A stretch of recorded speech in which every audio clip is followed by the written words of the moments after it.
What is up, everybody? Happy December. Going to be doing the recap show today on Monday. Why on Monday? Well, tonight we got Broncos Browns, not exactly the most impactful game in the world.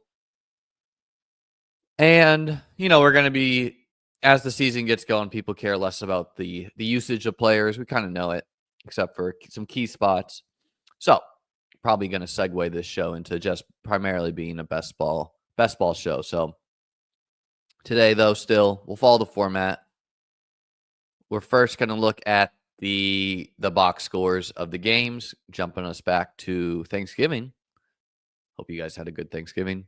And then we're going to look at the usage stats courtesy of PFF. So our first game had the Bears nearly take down the Lions.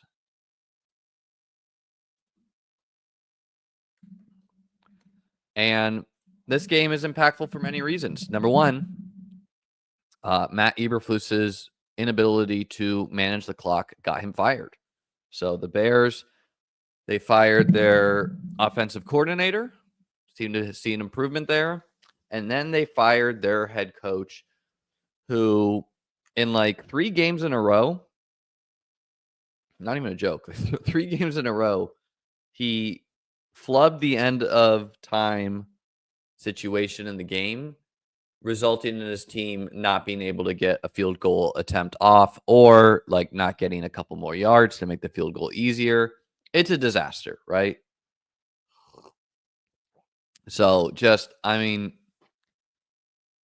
this was all foreseeable, right? The Bears decided to go into the year with Eberflus where he was not good in the past. Probably should have just cleaned shop in the offseason, right? However, there are people talking to the owners, giving reports such as, hey guys, we've spent $80 million over the past couple of years on fired coaches, fired execs. So, these owners, they're billionaires. $80 million, not that much to them, or maybe 800. I honestly don't know. But I'm sure they don't like the feeling of paying guys who are not working for them.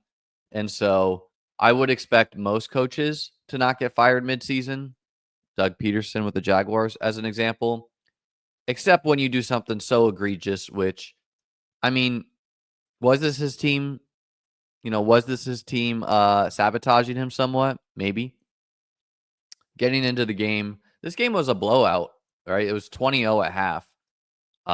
And then the Bears scored 20 points, including 13 in the fourth quarter.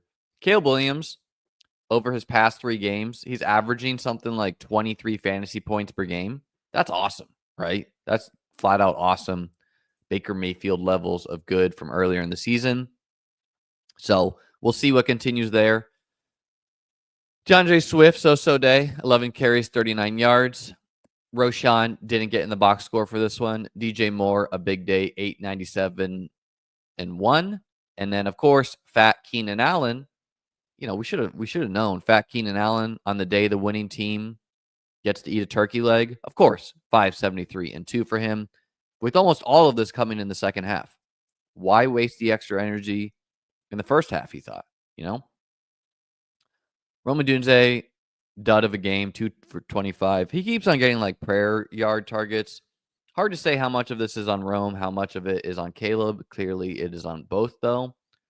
The Lions, Jared Goff, 221 and 2. David Montgomery had a hurt shoulder coming into this one. Didn't matter to the Lions, 21 carries, 88 yards. Jahmyr Gibbs, 9 for 87. And then the other thing we have to talk about Jahmyr Gibbs is he posted like a picture to Instagram where he had like all of the play calls. Like, basically what NFL teams do is, like, if they call out Khloe Kardashian, or if they call out Taylor Swift, or if they call out OJ Simpson, or if they call out LeBron James, these are code words assigned with plays. And so the plays themselves are not that, you don't need to protect those. But what you do need to protect is your code names. And Jahmyr Gibbs had a picture of him on social media with all of the code names and all of the plays. And so, I mean, yeah, it would be cool. It would be cool if it was a fake, right? I thought about that myself. Like, what if it, teams in the future should definitely just fake it, right? Oh, and so whatever. Dan Campbell was asked about it at the press conference, and he's like, "Oh, I haven't seen that," and then he just ended the press conference. So, Jahmyr Gibbs, maybe a bit of a doghouse. Sam Laporta, 3 catches, 6 yards, 2 touchdowns. Pretty sad ceiling game for him, but that's what it was. Amon-Ra St. Brown, 5 for 73. Remember, Khalif Raymond's on IR, so Tim Patrick, 2 for 48. Pretty whatever day for the rest of the Lions pieces. Digging into the box score stats, courtesy of PFF. We did see that Tim Patrick, Jameson Williams, Amon-Ra, those are your top 3 wide receivers. Allen Robinson getting in there barely. Sam Laporta, full-time route player. And then the Montgomery Gibbs split. Really, we're not learning much from the Lions. The Bears, also not learning a lot other than that. Like, I don't know what's up with Roschon Johnson, 2 snaps, Travis Homer, 17 snaps. Did Roschon get banged up?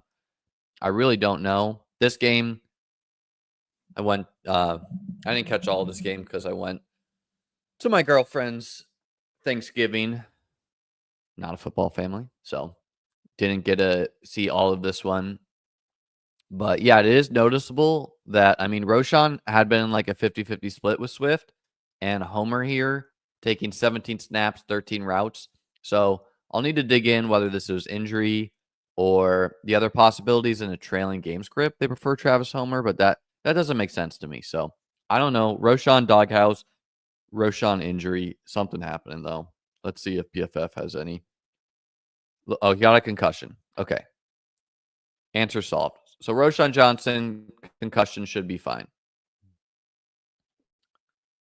Cowboys, Giants, this was the ultimate nap game, if you would. They scheduled it at 4:30. Many people eat around this time. You eat a big meal. You turn this game on. Maybe you have a drink or two. Yeah, you take a nap. You hope to wake up for the Sunday night game. I advise people, don't fight it. Don't fight it. So we got Drew Lock here, losing 20-27 to the Cowboys. And, really, like, what's the truth for teams like the Giants, the Patriots, the Panthers? Like, they want to look good, but they don't want to win, right? Like, everyone knows that, right? Like, you want to look good. So, really, what happened, like, to the Panthers yesterday, they look great. Bryce Young looked good. They lost. Ideal result.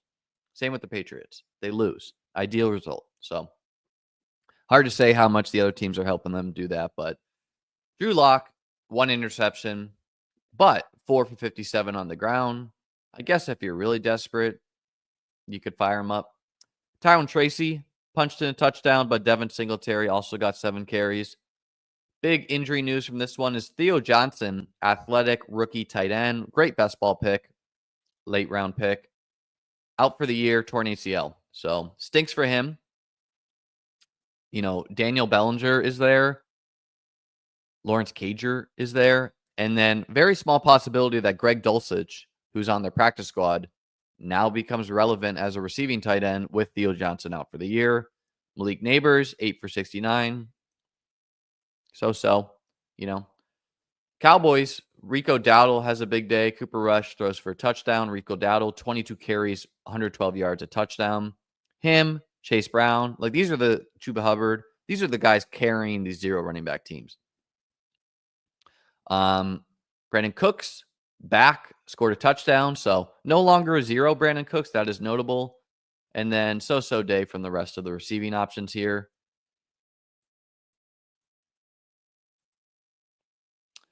Usage is notable for the Cowboys with Cooks back. And what we saw is Brandon Cooks, 20 routes run, 7 targets. So it's looking like him, Lamb, Tolbert, the assumption going into the season. Those are your top 3 guys. Brandon Cooks, though, only 30 snaps. Note that Jonathan Mingo played 25. Jalen Brooks played 22. Kevontae Turpin played 14. These guys are running 10 routes or less, though. So I would expect Cook's routes to go up. Probably at the expense of guys like Mingo, but it's hard to say. Like Kevontae Turpin definitely has a role here. Jake Ferguson still missed this one with a concussion. And so we saw Luke Schoonmaker and Brevin Spann-Ford split up the duties here. Once Ferguson is back, assuming this week, I think we're going to see him and Schoonmaker split it up. And then Rico, you're clear, locked and loaded, RB1. Why did it take a Dak injury? I don't know, but 22 of 31 carries going to him. Giants, okay, so Neighbors, Wandale, Darius Slayton, your top 3 route runners. A little bit different here because the week before, Jalen Hyatt and Slayton were splitting the routes, and now Slayton again has the edge. He's the better player, obviously. So maybe that was just Slayton has a better connection with Drew Lock, or maybe it is they gave Jalen Hyatt a shot, and he's Jalen Hyatt, you know. Tyrone Tracy, 46 of 63 snaps, 27 routes compared to Devin Singletary's 5, 9 carries to 7 for Singletary. So Tyrone Tracy clearly winning the RB1 role here. People are asking if Jake Ferguson's dust. He's not dust, man. I mean, Luke Schoonmaker's been solid. So does he need to return? Yes. Is he as good with Dak? No. But he's not dust. About it for the Giants. They did have Singletary start because Tyrone Tracy fumbled it. But as you can see, that was just a formality thing because 9 carries for Tyrone, 7 for Singletary. So pretty even on the carry front, but 27 routes for Tyrone Tracy, 5 for Singletary. Huge difference there. Packers and the Dolphins playoff hopes, essentially 30-17. Yeah, the AFC playoff picture, it's like pretty locked at this point. They win 30-17. Tua, a good day, 365-2. Nothing going on the ground for anyone. Jonnu Smith. I mean, I think a big part of this is not only is Jonnu Smith a big part of the offense, but when you're playing in a cold weather game in Green Bay, which is notable because the Dolphins play in Cleveland week 17, the fantasy finals. Of course, Jonnu Smith is the guy you want to move the chains, right? Tyreek Hill does not want to be taking shots, you know, in 20-degree weather. Give it to your big boy. Give it to Jonnu Smith, also yard after catch threat. He's a load to take down. Tyreek Hill absolutely bailed out here with a touchdown that bobbled off some guy's hands and he caught. Good for him. Achane gets a receiving touchdown. He is inevitable. Jalen Waddle, so day. Packers, Jordan Love throws 2 touchdowns. Josh Jacobs punches in a touchdown. Not that efficient of a day for him, though. 2.3 yards per carry. Tucker Kraft continues a good season, 6 for 78. Josh Jacobs chips in 74 yards in the air as well. And then Jaden Reed, 2 touchdowns, only 24 yards receiving. So the Jaden Reed weird season continues. Remember, we had no Romeo Doubs for this one. But yeah, Jaden Reed, like 20 fantasy points, good day. But I don't know, 3 catches, 24 yards. Don't really know what's going on there for the Packers. Without Romeo Doubs, we did see Watson Wicks lead the way comfortably. Bo Melton, Malik Heath getting in there barely, but it is a nice sign of faith for Dontavian Wicks that he was a locked and loaded 3 wide receiver set guy. They barely played Bo Melton. They barely played Malik Heath. You know, Wicks' issue is he drops the football a lot, right? And he doesn't do the same thing as Christian Watson. Christian Watson's speed changes how defenses have to cover you, right? We're seeing this with the 49ers. The 49ers lost Brandon Ayuk and they're garbage. No one respects them deep at all. Buffalo just sat their safeties on them. They said, beat us deep. Go ahead, Juwan Jennings. Have that 50-point game. Tucker Kraft, one of the best tight ends week in and week out. 24 routes, 6 targets. Chris Brooks was your RB2 of choice here. Emmanuel Wilson a little bit too. We pray Marshawn Lloyd gets healthy, but looking unlikely.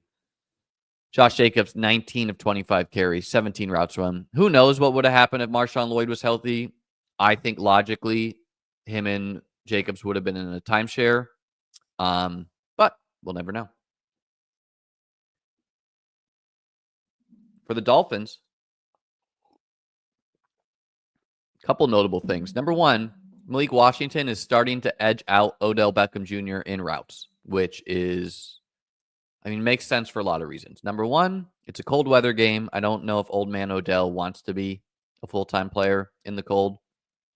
Number two, the Dolphins' playoff hopes are essentially over. And so getting Malik Washington developed makes a lot more sense than old man Odell. So they had been sharing routes run. Washington did run 11 more in this one. It could also have been the trailing game script, right? Jonnu Smith, just 11 targets, leads the way again. Devon Achane, 9 targets, 7 carries. Mostert did get a little bit of run in the cold.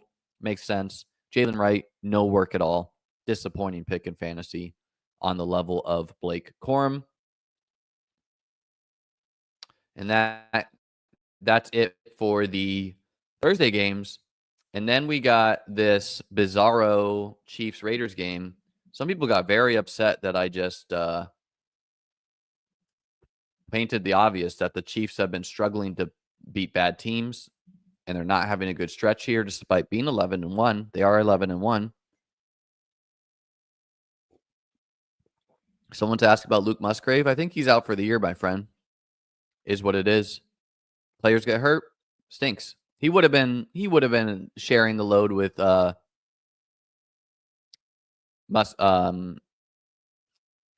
Kraft a little bit, but also seems like Tucker Kraft just does something better than him. Yeah, Waddle, not a good pick. There you go.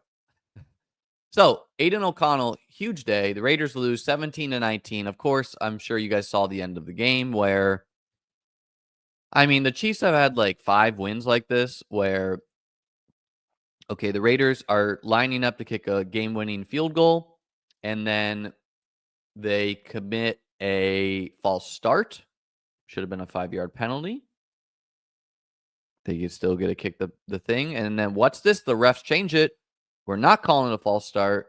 We are instead calling it a alignment penalty. And so therefore, it's a fumble, game over. You don't get to attempt a field goal. Now, most likely this is just the refs being idiots. I don't think this is necessarily clear collusion for the Chiefs, but it does look very bad. Chiefs have now survived a missed field goal by the Broncos. They survived a scare by the Panthers. They survived the scare by the Raiders, the 2-10 Raiders. So, how is this actionable for us? I think people are just assuming that the Chiefs are going to get this together during the playoffs. It's the Chiefs, guys. They won some Super Bowls. They won Super Bowls, in a row. Of course, they'll just get it together. Probably not, right? Like, when teams show you that they are struggling to beat bad teams when they lose comfortably to the Bills, we should probably believe them. I do not believe that they have an extra gear they've been hiding. I think they probably are not going to get the 1 seed unless the Bills lose to the Lions.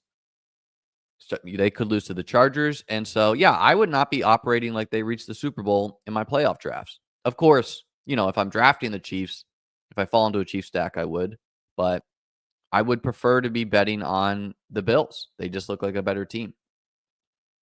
Aiden O'Connell, I had Aiden O'Connell as a ranked quarterback to draft at the end of best ball drafts, and I did not have Gardner Minshew ranked because I thought Aiden O'Connell was just a better quarterback, offered more of a ceiling. Gardner Minshew, a higher floor. And Aiden O'Connell, first of all, so they rolled with Gardner Minshew, and then Gardner Minshew was Gardner Minshew, and so they gave Aiden his shot. And then Aiden O'Connell broke his thumb. And then, stinks. Like, Aiden O'Connell was a good pick. And, 340 yards, 2 touchdowns. Like, there's a non-zero chance he is the Raiders starter for the future. He was a rookie last year. He had a good game here. He's barely played at all. Of course, he's going to have some stinkers too, but Aiden O'Connell looking like a solid quarterback in this one. Dylan Lobby is so down bad that Sincere McCormick is getting in there. I posted this on Twitter, but it pays to get weird at running back sometimes in best ball. Amir Abdullah was drafted twice in Best Ball Mania, twice. Dylan Lobby was drafted like 3,000 times. So we are guessing on the order of these running backs a lot at the end of drafts. Another example is Will Shipley was drafted far more than Kenneth Gainwell. I think most of us would go back and just swap our Shipley for Gainwell. And so it's just a reminder that, like when there is ambiguity in a running back room, you should at least mix it, right? Amir Abdullah, 10 carries, 39 yards. Pretty good for the old journeyman here. Brock Bowers, unreal game, 10, 140, and 1. Huge day for him. Just, a smash pick. Jacoby Myers, 6 for 97. The other really nice thing about Brock Bowers is there's a couple guys who I would tell you right now I want them on my finals team if I get a finals team. Brock Bowers is one of those guys. Why? Not only is he Brock Bowers, but he gets the Saints week 17. And what have the Saints been killed by? Guys over the middle of the field, week in and week out. Just smash. Chris Godwin, 40 points, right? Ladd McConkey, 30 points. Just guys have been killing them. So Brock Bowers against the Saints feels inevitable, week 17. Trey Tucker, 158 and 1. I think he had like 11 targets or something. We'll have to dig into that. But yeah, Trey Tucker, huge game for him. And I think this is an example of what Aiden O'Connell offers. Gardner Minshew, he doesn't have a good deep ball. He's Gardner Minshew, right? So you might be able to get some more of these stress. And if Trey Tucker is stressing defenses, that opens up the field for Bowers and Myers. Myers, very nice day as well, 6 for 97. Chief Slam.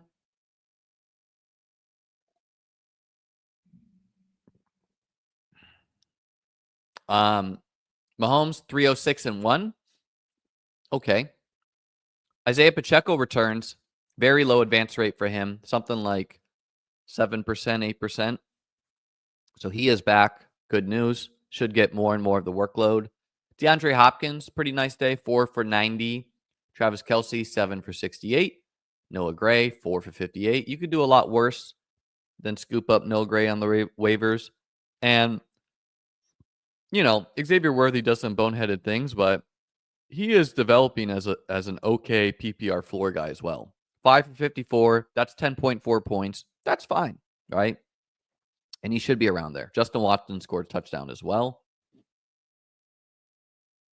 Usage. Chiefs are playing a 4 wide receiver rotation. Hopkins, Worthy, Juju, Watson. Hard to say how much of this is them not wanting to give higher draft capital for the Hopkins trade. There is some weirdness there with like certain amount of snaps or whatever. Watson, obviously, he can block. He offers things deep. I don't know what Juju offers you. He is Juju. 1 target for him. Noah Gray, only 27 routes run. Pretty high amount still. And then the real thing to dig in here is the running back usage. And Hunt and Pacheco, pretty even on snaps, even on carries. Hunt is running more routes currently. P. Ryan still getting the 2-minute drill, 14 routes run, 1 target. And Carson Steele seems like he is a peer 0 with Pacheco getting healthy. Again, expect Pacheco to get more work as the season goes on. Trey Tucker, only 1 target. Misspoke there. Jacoby Myers, 10 targets. Brock Bowers, 12 targets. Yeah, it's just Myers and Bowers getting targets with a lot of other guys just forming clear-out routes. And Amir Abdullah and Sincere McCormick splitting up the running back work. We should get Alexander Madison back here soon. He was drafted somewhat. And maybe Zamir White. He's not very good, but he's in the mix too. So that is our Friday game, bringing us to our Sunday games before we get into talking about some best ball. Chargers, Falcons, a weird one. Falcons off their bye, lose 17-13. We could be seeing Kirk Cousins get benched. The Falcons, who have no ability to get a pass rush at all, clearly found Jesus somewhat over the bye because they were hitting Herbert left and right. I played a great DFS lineup that unfortunately had Justin Herbert, scored 8 fantasy points, no touchdowns for him. The Chargers running backs without J.K. Dobbins, who's on IR, disaster. Gus Edwards, 6 for 32. Kamani Vidal, 4 for 20. Nice. Nothing else for anyone else. I think this game was back and forth, trailing game script at times. If they're beating up on a team, which they get like the Patriots week 17, maybe we see a bigger game for Gus or Kamani. Ladd McConkey continues to smash and also look injured after every single catch he has. 9 for 117. QJ is QJ. DJ Chark was active. Don't think he ran many routes, but he was active. Falcons, Kirk Cousins, 4 interceptions. He looked bad, guys. He looked bad. I would be starting Michael Penix next week. Chargers defense is legit, but come on now. Some of these interceptions were terrible. Why not see what Michael Penix has? You're 6-6. Who cares? Bijan, big day, 26, 102 and 1.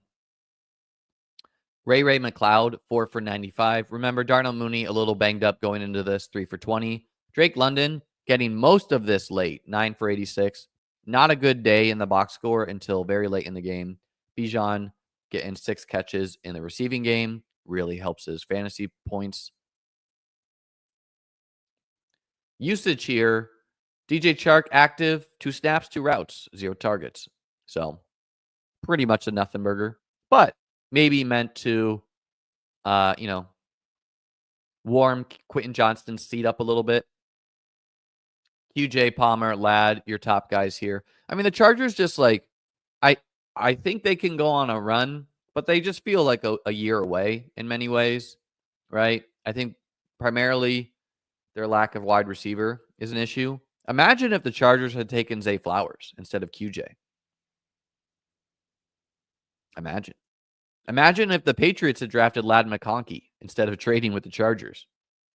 Man, what would the Chargers receiving game look like without Ladd McConkey? 11 targets for him, unreal. He's looking like a league winner, assuming he can stay healthy. QJ, 5 targets, doing nothing with him. No one else getting more than 1 target. Just terrible. Gus Edwards, 24 snaps compared to Kamani Vidal's 12. 12 routes for Gus Edwards, which is bad. Gus Edwards is not a receiving back, so when he's leading the running backs in routes run, that is confusing. 6 more than Kamani. 6 carries for Gus, 4 for Kamani. I mean, I think this game was just so close they weren't comfortable, but my assumption is, they have some pretty easy games coming up, and I think in those games they're gonna get guys like Kamani as more of the receiving back simply because Gus Edwards cannot. So hard to say here. Both are worth holding on to and manage, though, Gus and Kamani.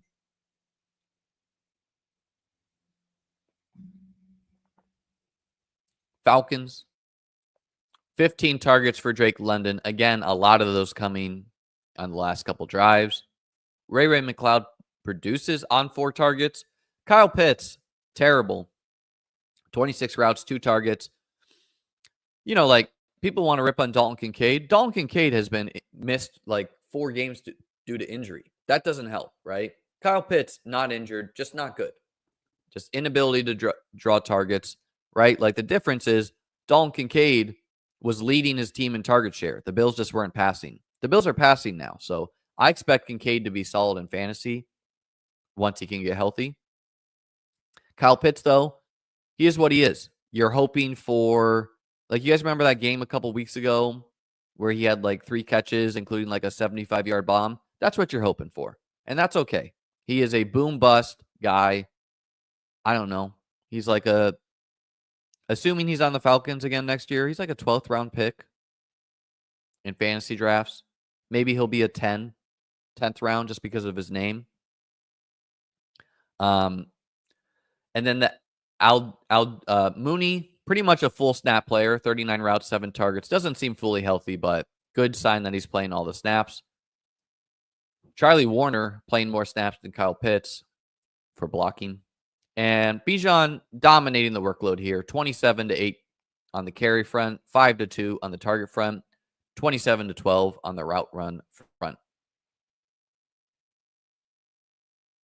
Steelers end the Bengals season, and we're getting some, dude, MVP, the fact that we have beat writers voting for the MVP is absurd. We have Bengals beat writers tweeting things such as Russell Wilson MVP.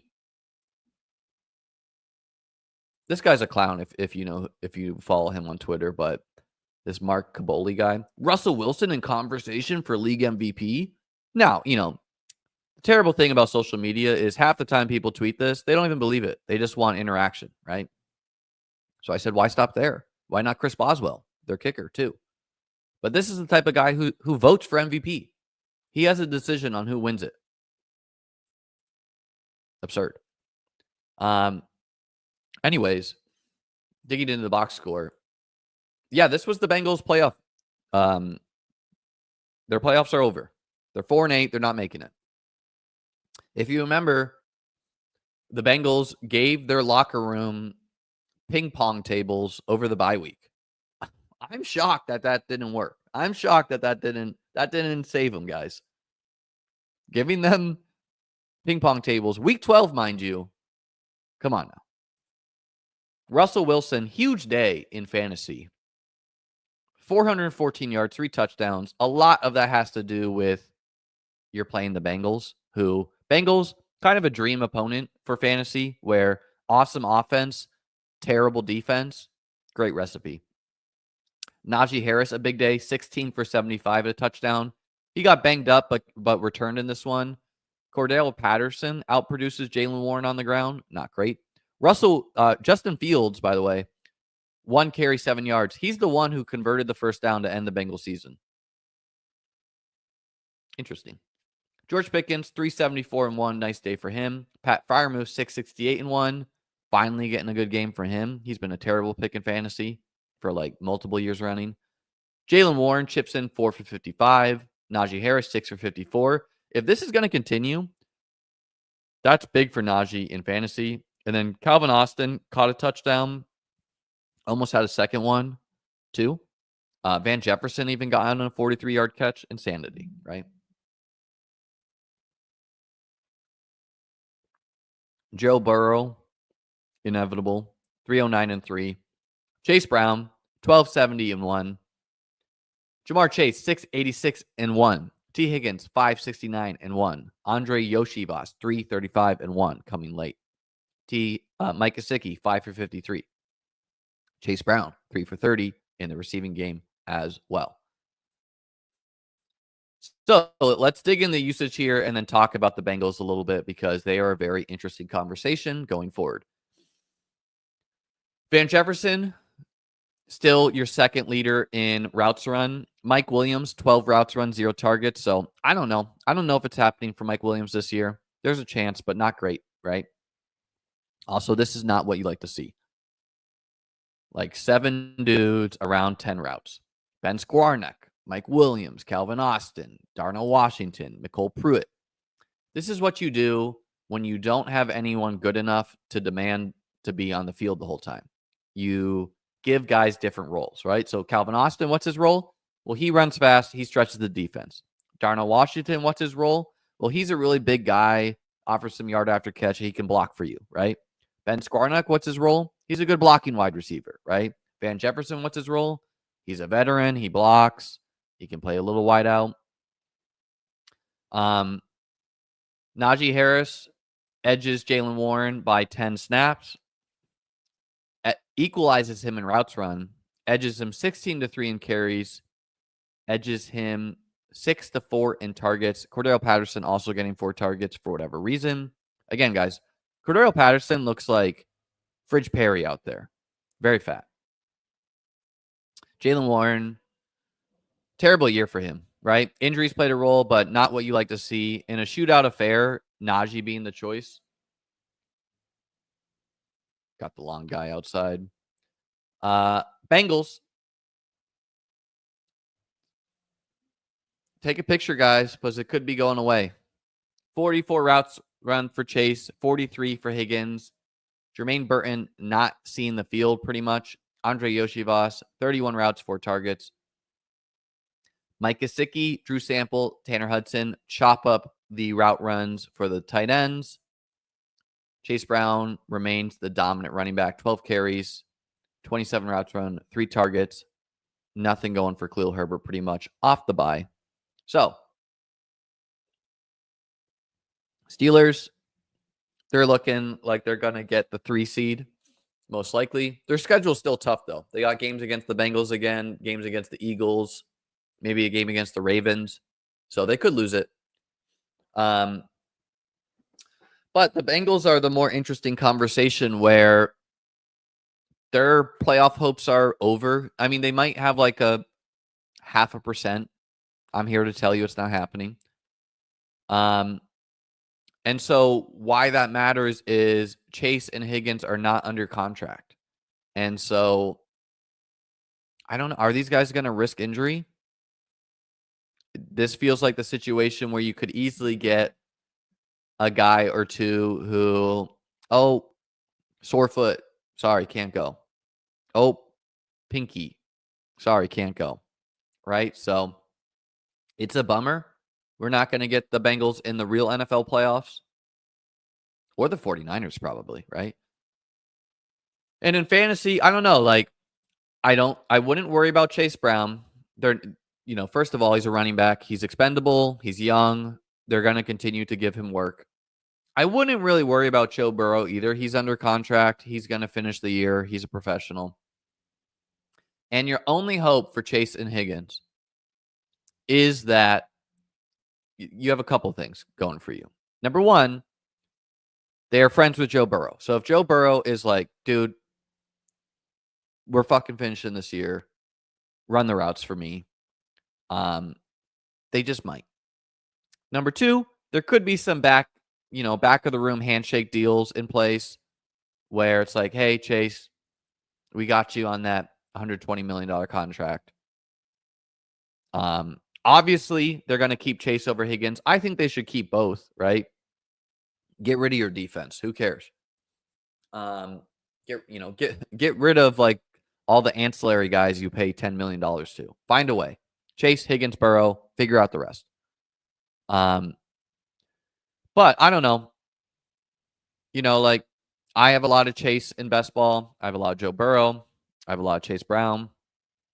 It's not ideal, but yeah, I wouldn't panic until we see it, But yeah, you could assume that we might Chase Higgins. I don't know. Like Chase is having a career year too. So does that matter to him at all? Right? His best year before this was his rookie year, which it was never logical that would be the case. So I don't know. Panic meter 6.5 out of 10. So I'm sure there's other people out there who are telling you, nope, they're gonna sit no matter what. I don't know about that. Right? They only got a couple more games, finish the year, go get paid in the offseason, but we'll see. Higgins is like he's the bigger risk. He's already sat for stretches, and he's the one who feels less likely to be a Bengal. I mean, hell, Jamar Chase could break his leg and someone would still give him $100 million, right? Wouldn't you? I don't care if take a year, dude. Heal up. Heal up. You're Jamar Chase. Okay. Moving on. Texans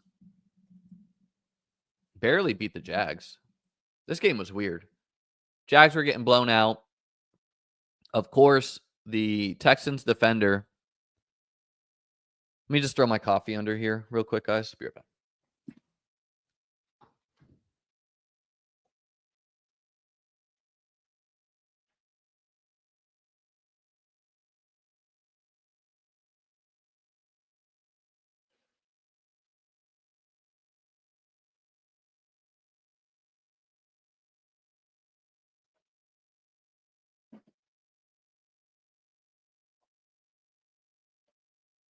All right.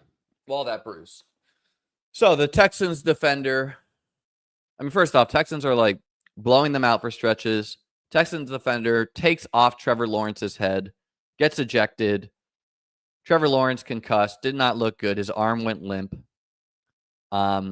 Huge fight erupts. Then he tries to fight like the guard. Never fight the O-lineman. Never fight the O-lineman, especially with your helmet off, right? So this Texans defender, he has done multiple shady hits in the past. You know, I saw ex-football player Kyle Long tweet out that he was surprised that this guy hasn't gotten in huge fights like 5 times before. So, yeah, that happened. And then, you know, the Texans escaped 23-20 here.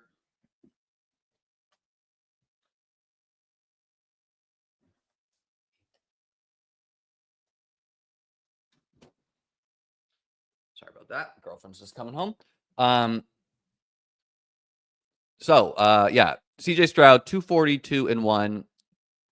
Doesn't like Stroud does not look as good this year, right? He missed Tank Dell wide open on a like 80-yard touchdown, underthrows him. I think there's a bit of a lesson there where I think the fantasy game that sticks out to everyone is his game against the Bucs last year, where he dropped like 500 passing yards. And when you are exceeding at the deep ball, that inherently will regress, right? So when you are just producing off the deep ball, that's like those are hard to connect on, even when you're throwing on air. So we are seeing some regression there. CJ Stroud's not playing as well this year. Their O-line is not that good, but their O-line was not good last year. So this could be some, just like CJ Stroud looking like a little bit of a Nico Collins merchant too. Like Nico Collins, a big reason why Stroud looks successful. Joe Mixon continues to smash 21-1. Texans are on bye this week, by the way. Big bye. Them and the Ravens and the Commanders. Some other teams too. Nico Collins, 8 for 119. He's on bye, so going into the last week before the fantasy playoffs, thank you, sweet prince. You did your part. We got to do the rest by ourselves. Dalton Schultz, 561-1. He's had a terrible season, so good for him. Tank Dell, terrible game, 1 for 23. Again, it just missed on the touchdown. And then also, I have hopes that Tank Dell, off of the bye, it becomes way more involved in the offense, right? Hopefully the Texans look at themselves. They are Super Bowl hopefuls. By the way, that's why it's really dumb to hit the quarterback. Your division rival is 2-9. You do not want to give these guys incentive to take out your quarterback when you hope to win the Super Bowl this year, right? The Texans should be the third favorite team in the AFC, period. They have a more complete team than the Ravens, right? The Ravens secondary is terrible. Their O-line's terrible. They're better than the Chargers, so they're not as good as the Bills or Chiefs, clearly, but, they could make the Super Bowl, win the Super Bowl. Don't be getting in fights with your division rival. No one else doing anything, but yeah, Tank Dell off the bye. I have hopes that we, kind of like how Tony Pollard became better going into the year. Hopefully he just excels a little bit post-bye. Trevor Lawrence knocked out early, 41 yards. Mac Jones, okay fantasy day, 2 touchdowns. I really doubt we see Trevor this week, which stinks, but it's a concussion. I do think we see him come week 15, come the fantasy. And like, by the way, Trevor did not need to return. If Trevor did not want to play this year, everyone would have been okay with it in Jacksonville land. He demanded he played. So good for Trevor. Good, just good for the Jags faithful out there that he wants to finish it. ETN giving you a little something here. One of the worst picks on the board as someone that drafted him plenty. Parker Washington gets a late touchdown. Brian Thomas Jr., big fantasy day, 476-1. Also missed on an 80-yard touchdown. Also missed on a 70-yard touchdown. So this could have been like 7 203. Just an absolute smash of a player. Evan Ingram, so-so day. Let me grab that coffee real quick.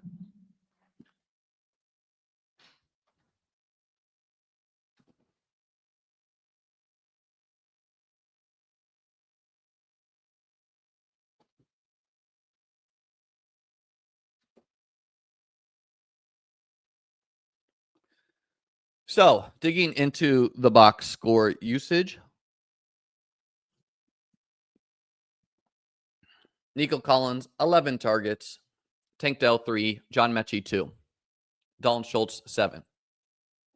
And like every time I see Dalton Schultz targeted, it's basically no one bothers to cover him, so they dump it off to him, which is fine, right? That's how a lot of players get involved. But yeah, post by Tank Dell, John Mechie, I would be hopeful for these two. Hopefully they get a little bit more involved.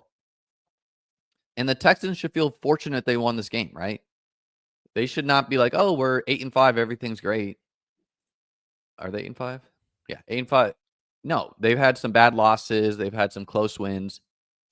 Joe Mixon, the only running back getting work. That is nice. His bye will be very impactful.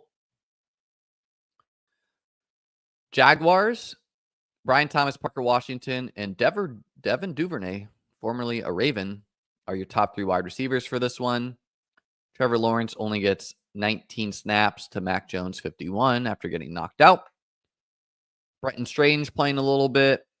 Travis Etienne versus Tank Bigsby breakdown. Even on snaps, Etienne getting 6 more carries. Bigsby actually running more routes than Etienne, but Etienne getting 3 targets to Bigsby's 1. So pure timeshare here. And Tank Bigsby is just a lesson that, when you have a bad rookie year, things change quick.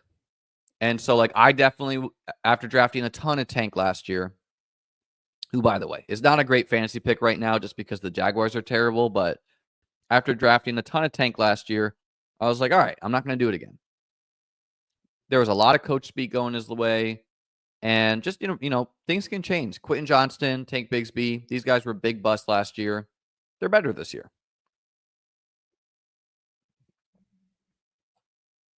Moving on. Cardinals somehow lose to the Vikings in this one. They were leading most of the way. Vikings are easily one of the worst 10-2 teams of all time. Kyler Murray, 2 interceptions. James Conner, fresh off a new contract, 17 carries, 68 yards. Kyler Murray, 48 yards on the ground. Trey Benson, 20 yards. Trey McBride, 12 catches, 96 yards, no touchdowns. Yes, you bet ya. Josh Allen has more receiving touchdowns than Trey McBride this year. Because Trey McBride has 0 and Josh Allen has 1. So Trey McBride, awesome fantasy pick. A guy I really liked. And if he could catch touchdowns, you're really cooking with some gas. On that front, Marvin Harrison Jr., 560-1. There have been a lot of haters and losers hating on Marvin Harrison Jr., mainly because, Malik Neighbors is better, or, he's not worth a 1-2 turn pick, as if Deebo Samuel is, as if Jalen Waddle is, To Marvin Harrison Jr.'s credit, I'll say a couple of things. Number 1, he's a rookie. Number 2, he has 7 touchdowns, equaling what Justin Jefferson did as a rookie. And guess what? Kyler Murray's only thrown 13 touchdowns. So the biggest issue for the Cardinals and Marvin Harrison and Trey McBride isn't them. It's the fact that Kyler Murray is not throwing for many touchdowns this year. 13 touchdowns is pretty abysmal. We're at week 13. He's averaging 1 touchdown a game, right? And so when Marvin Harrison Jr. has over 50% of the touchdowns for Kyler Murray, Justin Jefferson his rookie year got to play with Kirk Cousins, who threw for 4,300 yards and 35 touchdowns. What would Marvin Harrison Jr. look like with that version of Kirk Cousins? A lot better, right? The Cardinals are a team that runs the football a lot. They get Trey McBride involved as the chain mover, and he's good at that. They should. And Marvin Harrison Jr. gets involved at the red zone. He gets involved deep sometimes. He also gets the Rams week 17, so you could definitely see him being the guy winning it for you all. So, yeah, I don't know. Like, you can cherry pick hating on Marvin Harrison Jr. He's really not that far from being a 1-2 turn pick, right? Compared to the other wide receivers, right? If you compare him to Saquon, okay, you much prefer Saquon. But if you compare him to the wide receivers, such as like Brandon Ayuk out for the year, Deebo Samuel, terrible. Jalen Waddle, terrible. Chris Olave, terrible. DJ Moore, not that good. Mike Evans, pretty good, but not great. DK Metcalf, whatever, right? So Garrett Wilson, Marvin Harrison Jr. is having a better year than Garrett Wilson. So yeah, I think the hate for Marvin's gone too far, and he's a rookie. Now, I will say Kyler's probably going to be his quarterback for the foreseeable future. He's just not a big touchdown thrower, Michael Wilson, 5 for 55 on like a busted coverage. Sam Darnold, 2 touchdowns. The steam has really left the Sam Darnold engine. He does not look great recently. No one got him going on the ground here. Cardinals defense, to the Cardinals' credit, is performing great, based on their talent levels too. Justin Jefferson, 7 for 99. Got nothing going early. A lot of this came late. Addison, okay, 4 for 54. Hawkinson, nothing doing, 3 for 28. Aaron Jones caught a touchdown. Johnny Munt caught a touchdown.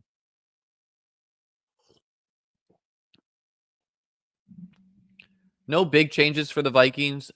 Jalen Naylor remains your wide receiver 3 here. Johnny Munt, your tight end 2.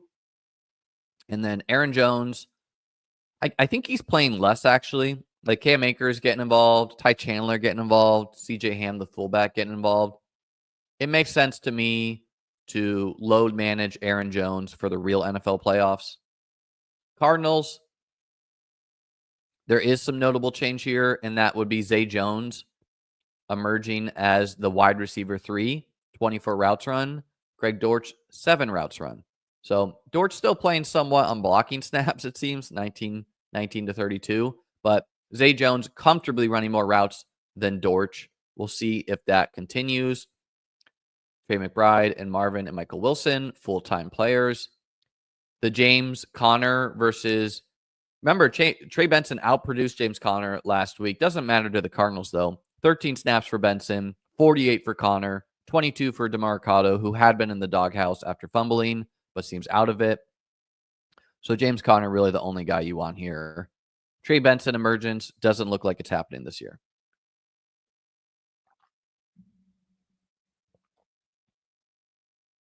Colts escape with the win to the Patriots, keeping some mystique alive in the AFC playoff race. Richardson, 2 touchdowns, 2 interceptions, classic Richardson. JT, 25 carries, 96 yards. I mean, usage-wise, JT awesome. Production-wise, not as much. He did catch a touchdown, though, in this one. Alec Pierce caught a touchdown as well. No Josh Downs for this one. Drake May continues to be pretty awesome. 238 and 1.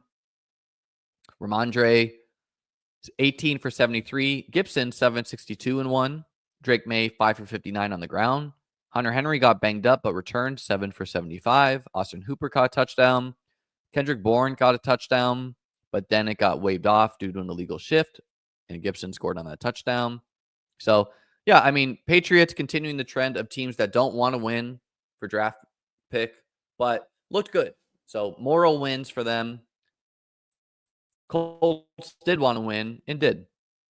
Barely.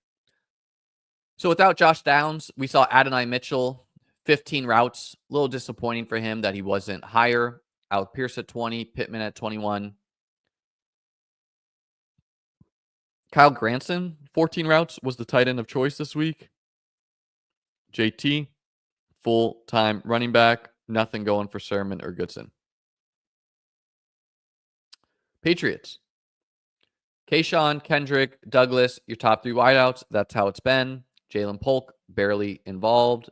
8 routes run for him. Nothing for Baker. Hunter Henry, 33 routes to Austin Hooper's 14. And then Ramondre, He was in like more of a 50-50 split with Gibson last week. That changed. Ramondre leads the way 18-7 on carries, 30-6 on routes run. And so with the Patriots leading most of the way, I think that's why we got big Ramondre. And if they were to be trailing, maybe we get more Gibson. Seahawks escape with the win against the Jets, 26-21. Big win for them, for their playoff hopes. Geno, 206-1. Zach Charbonnet gets a touchdown. Ken Walker continues a pretty disappointing stretch, 16 for 49. JSN, 4 for 74. DK Metcalf, 4 for 66. AJ Barner scored a touchdown. Aaron Rodgers, 185-2. Also laid it like a big block, and looked mobile. He looked mobile, looked like he was having fun. Breece Hall, 12 for 60. He was banged up coming into this one. Braylon Allen, 5 for 11. Malachi Corley got involved. Isaiah Davis, the RB3, caught a touchdown. Also chipped in 28 yards. Devontae Adams scored a touchdown. Usage, really nothing to glean here from the Seahawks other than the Noah Fant versus AJ Barner breakdown. Fant was the clear number 1 tight end, but Barner got the touchdown. And Zach Charbonnet performing as your RB1B in the route run department, but not the carry department, right? Kenneth Walker, 16 carries to Charbonnet's 4. Jets. So, Malachi Corley, you're saying there's a chance. 25 routes run, clearly acting as the wide receiver 3, season high for him in all snaps, routes run. So this is a good sign. I drafted plenty of Corley, a 3rd-round pick. Others did too. He had been behind Gibson. He had been behind Lazard. Lazard still might return, but Malachi Corley, your clear 3rd wide receiver. Only 2 targets for him. But still, you like to see that he's ahead of Xavier Gibson. Tyler Conklin, still your top tight end. And then the running back breakdown, Breece, clear 1. And Braylon Allen and Isaiah Davis dicing up the RB2 in 3 duties. Not really great for anyone here. They're all splitting it up. They're not that great of a team. Commanders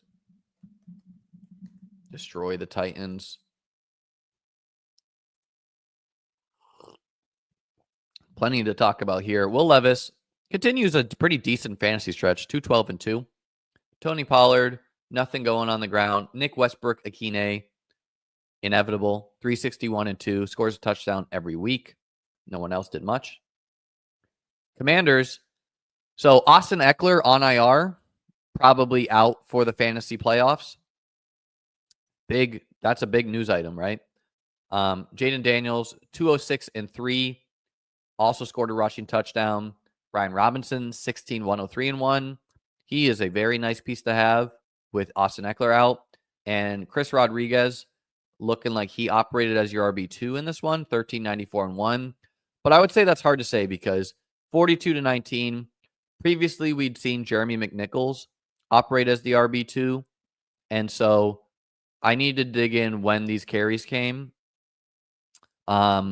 Between Rodriguez and McNichols, because I think McNichols is still the guy you'd rather have, and Rodriguez just got involved when the game got out of hand. Terry McLaurin, a nice game here, 873-2.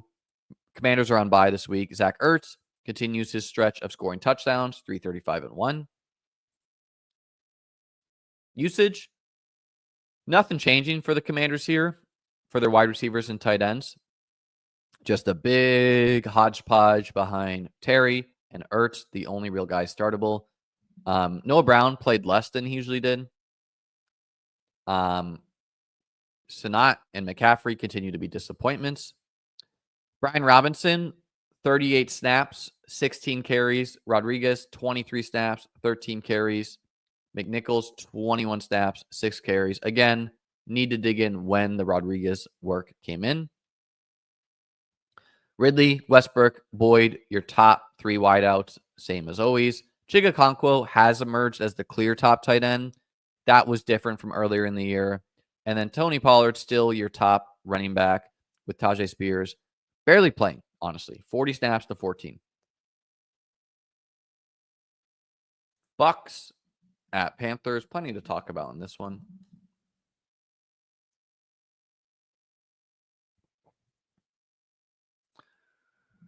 Bucks survive 26-23 to keep their playoff hopes alive. 6-6, tying up the Falcons. Panthers, again, continue the trend of teams that do not want to win for draft position, but they want to look good, and they did. Baker, 235-1. Bucky Irving, post-bye, absolute emergence. 25 carries, 152-1. Only thing to monitor here is Bucky Irving was seen with like ice packs and such on his hip. So he was walking with a noticeable limp. So it would not be surprising if he does not play next week. Don't know how serious it is. Obviously, the game happened yesterday. And super notable because the Bucks play the Panthers week 17, the fantasy finals. And so Bucky or Rachaad White, you're clearly going to want one of these guys, right? Rachaad White is clear second fiddle to Bucky Irving. He still plays a lot, though. He plays a lot. He plays a lot in key situations, too. I tweeted out something about how Todd Bowles loves a Rachaad White 2-yard run. This got people upset. I drafted lots of Rachaad White. I wish Rachaad White was better. He's not. He's very athletic. He's a good receiving back. He's just inefficient.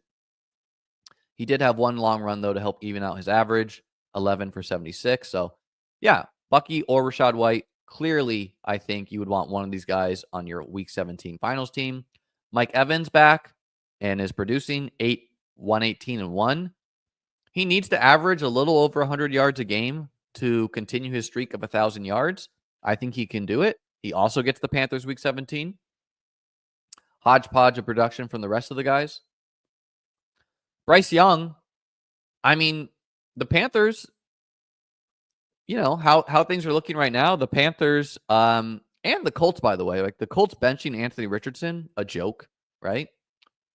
The Panthers, like Bryce Young got his swagger back a little bit here. He's looking good. So if I'm the Panthers, I'm not drafting a quarterback next year. Can't keep spinning the wheels. Improve the defense, improve the offense a little bit, and see what Bryce Young can do. Jonathan Brooks, 6 for 18. Chuba Hubbard, 12 for 43. Killer fumble for Chuba in overtime. The Panthers had this game won, right?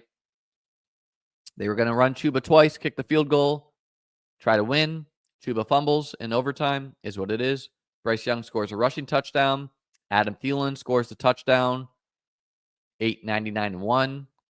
Tommy Tremble, the tight end, huge day, 5 for 77. Notable because Jatavian Sanders is out. Leggett, so-so, 4 for 53. David Moore, 5 for 40.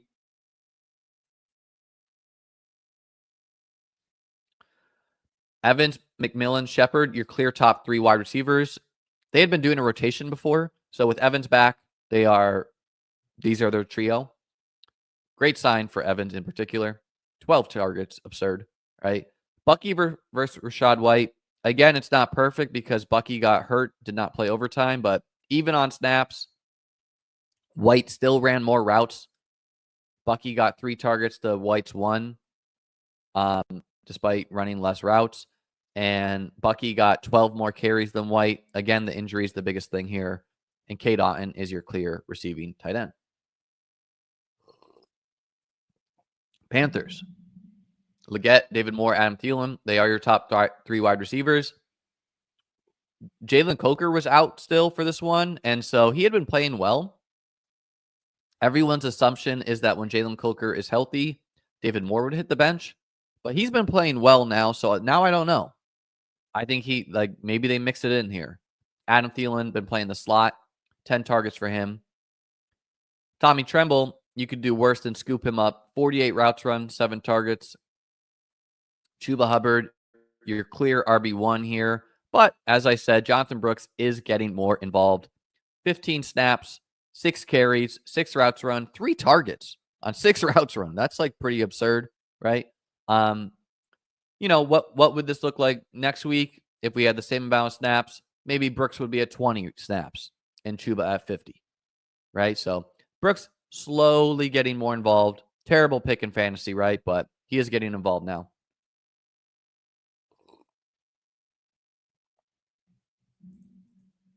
Saints lose to the Rams 21-14. Stafford 183-2. Kyron Williams 15-104-1. Blake Corum definitely getting more involved as of late. 8 for 42. I think he got the second drive in this game.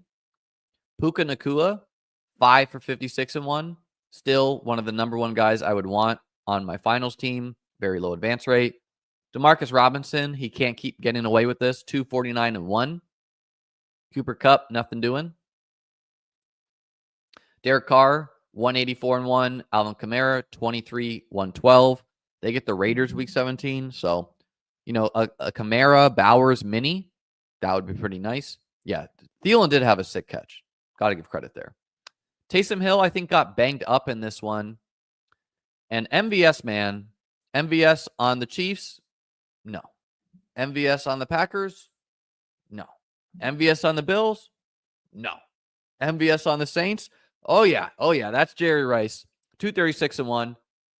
Some other guys got involved. Who cares? MVS leading the way in routes run. He's like a poor man's Rashid Shaheed. Is Taysom out for the season? I didn't see the official report there. He did get hurt. I think we would get... I don't know if he's out for the season, but it could be that way. I'll look it up in a bit. Kevin Austin, Cedric Wilson, these are your other wide receivers. Juwan Johnson could be a big beneficiary with Taysom Hill out. He is he's a converted wide receiver. 31 routes run, 6 targets. Alvin Kamara, your clear RB1. We might get Kendry Miller back at some point off IR. He's not even hurt. Rams breakdown, Puka and Kupp and DeMarcus, your top 3 wideouts. Remember, DeMarcus Robinson had the DUI, no impact to his playing time. Tutu Atwell, your wide receiver 4. Man, I don't even know what to say about this tight ends. Rams essentially didn't play a tight end that ran routes. Kobe Parkinson, Hunter Long, Davis Allen, all played, all blocked less than 8 routes each. And then, this is the most Blake Corum we've seen.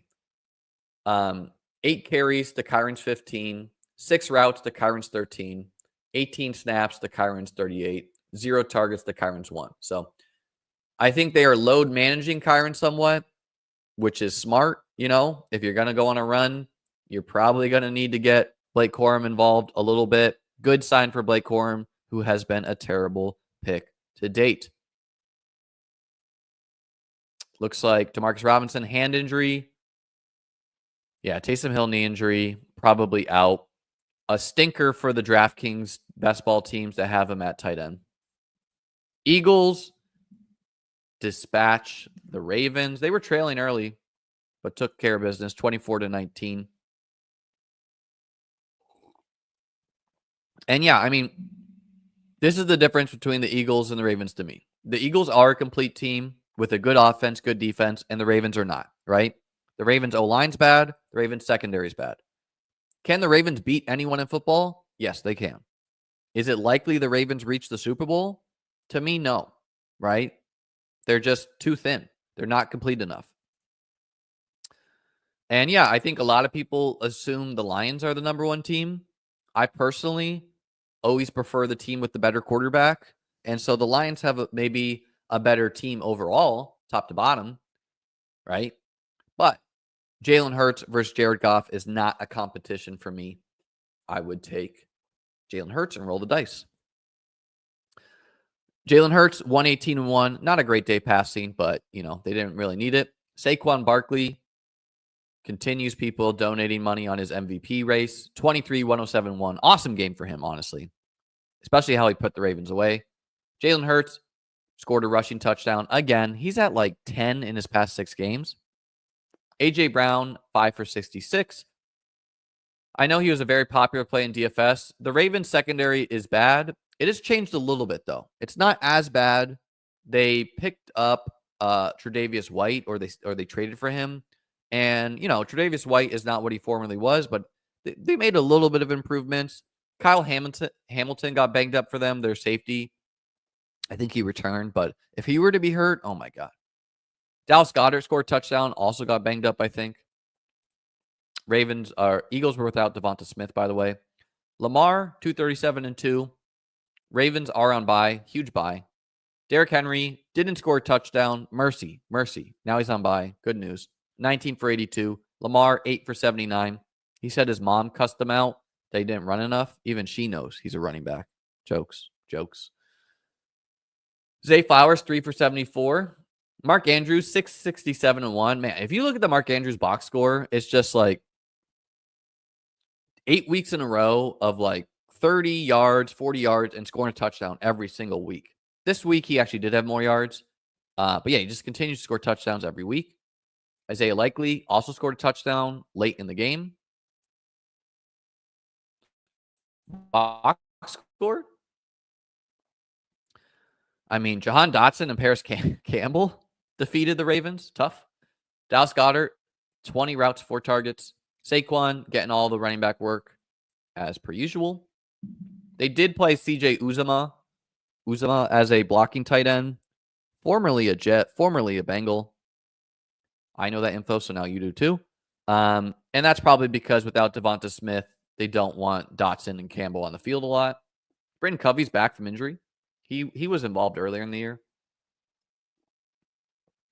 Zay Flowers, 7 targets, 43 routes run. Aguilar, Tylan Wallace is emerging. Don't know if injuries involved there, but really bad sign for Deontay Johnson that he cannot get involved. Tylan Wallace is ahead of him, period, right? I think Deontay Johnson is just purely Zay Flowers insurance. Aguilar, yeah, he had some drops, but, when you build your boat out of Nelson Aguilar, what can you ask for? And then, Bateman got banged up in this one, I presume. Andrews and Likely, yeah, with the Bateman injury, you're going to see a lot more Likely. And then the running back breakdown, we got more pretty even on snaps, and that's because the Ravens were trailing. Of course, Henry got the carries. Justice Hill got the routes and targets, edge. And then the fly in the ointment here is, Keaton Mitchell, really good last year, off the bye. Does he get more involved post-bye? Could see that. So, yeah, it looks like PFF is saying Dallas Goedert injury, something to monitor. Grant Calcaterra would be the guy you want there. Charlie Kohler's on IR. I forgot about that one. That's nice for Andrews and Likely. And then Bateman, knee injury. I mean, I guess that leads maybe post-bye, maybe Deontay Johnson's just like really bad at picking up a playbook. And maybe post-bye he gets involved. So, I don't know. And that brings us to our last game. Plenty to talk about in this one. The Bills easily dispatched the 49ers. I mean, this game didn't even look close. It was pretty shocking that the 49ers had the lowest implied team total of any team this week. Lower than the Panthers. Lower than the Patriots. And, some of that was Brock Purdy's health question. But even so, the books knew. And by the way, the look-ahead lines going into the year had the Niners as road favorites. Just absurd. The other absurd thing is that this was a rebuilding year for Buffalo. Why? Because they lost Stephon Diggs, I guess, and they lost 5 old dudes. Well, they look better than ever. 35-10, easily destroyed the Niners. Big news for the Niners is that CMC likely out for the year. Tore, I think, a PCL, non-contact injury. Never what you want to see. Non-contact injury to his knee. His calf buckled. So, yeah, tough. CMC, he was on his way to a good day. He would have had a good fantasy day. 49ers still would have lost, but tough for him. And, yeah, I mean, Jordan Mason, resurgence, definitely. Isaac Grendo, also resurgence, where I don't in managed leagues, people had been dropping Mason, dropping Grendo. I was like, I don't think we should be doing that. CMC, people were just like, oh, CMC's back, playing all the snaps, cut these guys. These are the types of guys Mason, Grendo, Trey Sermon, Kenneth Gainwell. These are the guys you should be having on your benches where, yeah, they're worth nothing, and unless a starter gets hurt. I do think it's, I think people are just going to assume that Mason's going to be the guy going forward. He played well to start the year, but Isaac Grendel, athletic rookie, 49ers are like unlikely to make the playoffs. I think we're going to see a split. Mason and Grendo, they offer different things.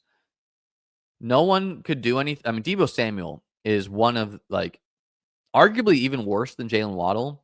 He's had one game above 20 PPR fantasy points this year, 20.7 points. He's had 7 games below 15 points. So, yeah, I mean, people who thought Deebo was a better pick than Brandon Ayuk, give me a break. The 49ers have collapsed without Brandon Ayuk. Juwan Jennings, 3 for 56. Even Kittle was dropping passes. It's all bad for the 49ers. The best thing you could say about them is that, I mean, they're 2 games back in their division. And unfortunately, their division record is like 1-3. Now, Kyle Shanahan is, like, they should have at least won 3 other games. So they should be 8-4, but they're not. And so, I don't know. I think the 49ers pieces will be okay in fantasy. Obviously not CMC. Can Deebo do anything? Like, your only hope for him is that he's a very low advance rate guy. I have some Deebo too. The Bills looked like an absolute wagon. Josh Allen, first player in NFL history to rush for a touchdown, throw for a touchdown, and catch a touchdown where he threw a pass to Amari Cooper. Amari Cooper lateraled it to Josh Allen, and Josh Allen scored a touchdown. So technically, that counted as a Josh Allen 9 yards of passing. Josh Allen threw a touchdown, and Josh Allen caught a touchdown, but he does not get a reception because it was a lateral. So he like 28 fantasy points for him. Clear MVP favorite. Clear MVP type defining play. He had the MVP type defining run against the Chiefs the week before as well, before their bye. James Cook and Ray Davis scored touchdowns in this one. A little thunder, a little lightning. And yeah, the Bills obviously have hopes for the 1 seed. They need the Chiefs to lose a game. And, they got tough games they play the Rams. Could be a trap game before they play the Lions. But I think most people think the Bills look like the best team in football on the AFC side. Receivers here, Dalton Kincaid out for this one. Keon Coleman looks like he could have gone, but the Bills didn't need him. They ruled him out too. So Dawson Knox, 2 for 56. This game snowed most of it, so you're not going to see huge receiving numbers for anyone. Players were literally running on ice skates. 4 for 30 for Khalil Shakir. Matt Collins, 171. Josh Allen's 0 catches, 7 yards, touchdown. Awesome stat line. The Marcus Mariota, if you would. And yeah, I mean, people want it to be Ray Davis or they want it to be James Cook. Clearly, James Cook is the RB1, right? But and Ray Davis will have some games, but Cook's not going anywhere, right? He absolutely aced the 49ers defense. And this is what the Bills want. They want home field advantage. They want these snowy games, and they want to run the ball and beat you up. And they're a complete team. Complete defense, good O-line, good offense. They can pass, they can run. Feels like it's their year in many ways. And again, they don't have their best players, right? They don't have Kincaid. They don't have Keon Coleman. Don't know. So Matt Collins played a lot in this one. I think that is because of the snow, right? He's a blocking guy. Cooper is a big body as well. Shakir, 7 targets. He's their number 1 wide receiver. In playoff drafts, guys, Amari Cooper's ranked ahead of Shakir. Shakir should be favored to outscore Cooper in at least 65 to 70% of the games they play. Amari Cooper will have bigger spikes, in my opinion. So, yes, Cooper has more 30 burgers in his bag, but Shakir's going to give you 15 points far more often than Cooper. Dawson Knox is your starting tight end without Kincaid. Don't really know how serious Kincaid's injury is. He didn't really practice this week. Keon Coleman seems like he's close. I don't think the Kincaid injury is serious, but if not next week, probably the week after. And then, yeah, Ty Johnson is involved too. So in your playoff drafts, don't forget to mix him in. They like what he gives. 49ers, Jennings, Debo, Pearsall remain your top 3 wide receivers. Kittle, your top tight end. And then, yeah, CMC almost certainly out for the year. Hard to say. And then Grendo, he's going to be behind Mason, but he offers a lot of lightning. He's a very athletic, fast guy. So especially if the 49ers drop another game. Let's see what their schedule is. Bears, Rams, Dolphins, Lions, Cardinals. I mean, they have to win all 5.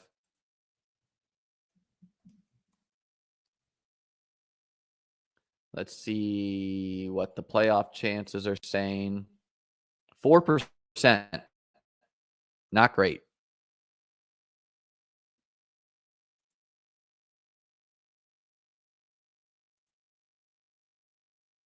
Okay, well, clearly I don't have a New York Times.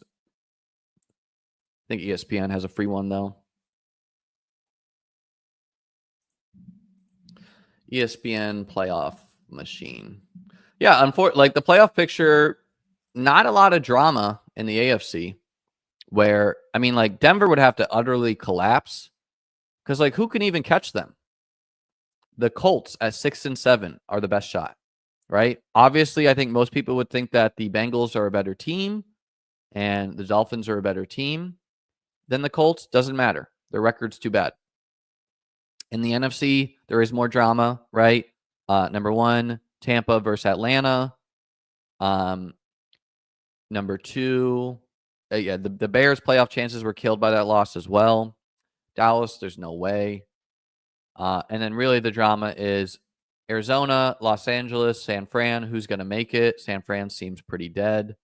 But, let's just say what if the 49ers win all their games? What's it say?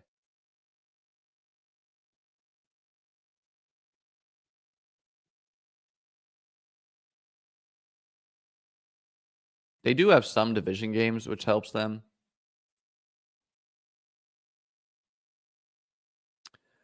And then, I don't know. We just do the rest like this. But I have to manually change all the 49ers wins. And we pick the rest of the games by win percentage. God, man, it's got ties in here. This is not the best app here, but whatever. All right. By doing that, it still does not have the 49ers making it. That has San Fran at 10-7 and losing out to Seattle to make the playoffs. So, yeah. Don't think you should be drafting 49ers in the playoff contest. And the picture is stabilizing here. Let's move on to talk about some best ball. Let me just refill my water real quick.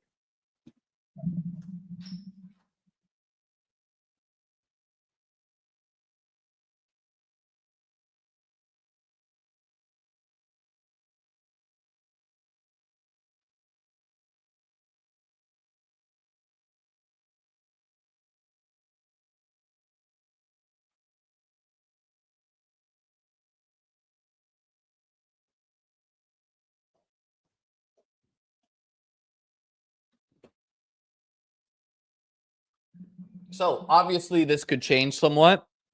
Let's tell the people. We're talking about best ball now.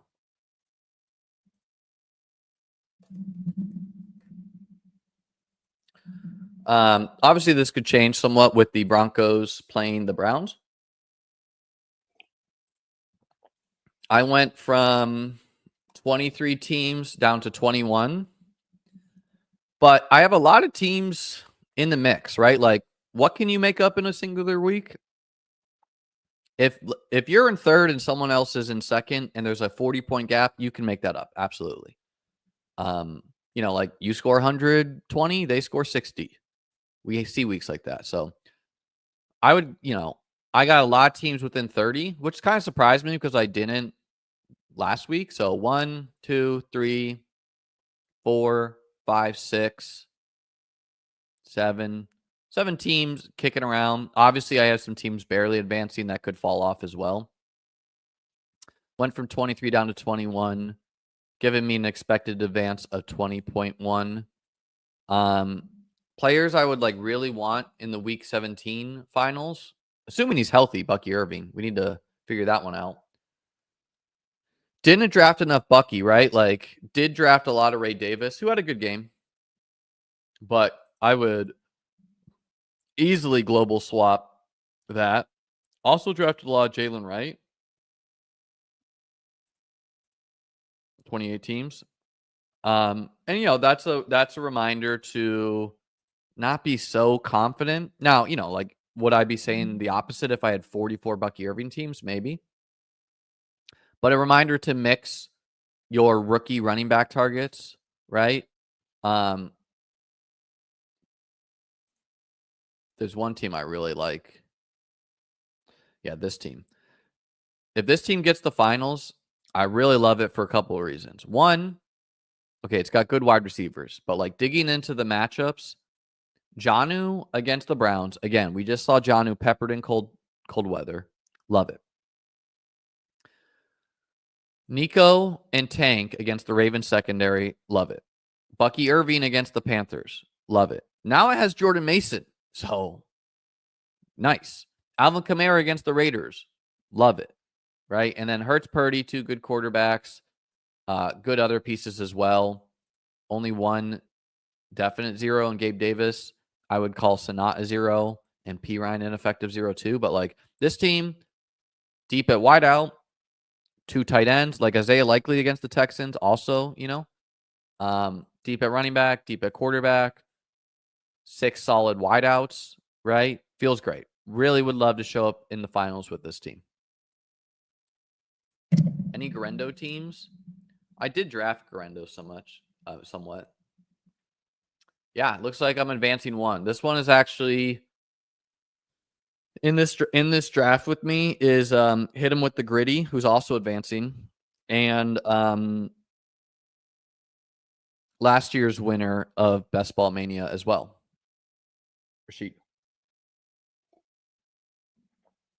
or Fareed. Grendo, Kyron Chase Brown, I got a lot of Mike Evans teams, which, like he is a very nice piece to have because without Godwin, going to be target dominant. 2 good tight ends. Trey McBride, another guy I would love to show up in the finals with. He's going to catch a touchdown eventually. Brian Thomas. Man, the Brian Thomas breakout could be even better. Chase, we'll see what he is. He is Jamar Chase, though. Curtis Samuel, he didn't play as much this past week, but there's some chance there. Mike Williams also not looking so hot, so a little thin with only 4 wide receivers. How am I doing on Jordan Mason teams? Yeah, there's a lot of injuries that just played out. I got this team's within 34. Hurts, Cook, White, Aaron Jones, Mason, AJ Brown, Nico and Flowers are on bye. Shahid's out for the year. Judy, Downs is on bye and also out. So probably not going to happen for this team. Right? The some of the big buy pieces this week is the Texans pieces. So Nico going to impact about 9,000 teams, maybe a little bit more. Nico, I dropped to 3. Really would love to sneak another Nico team in. This one, this team I ended up with Mahomes. Yeah, it's got a chance. Little weak at wide receiver though. And the other one I think we just looked at.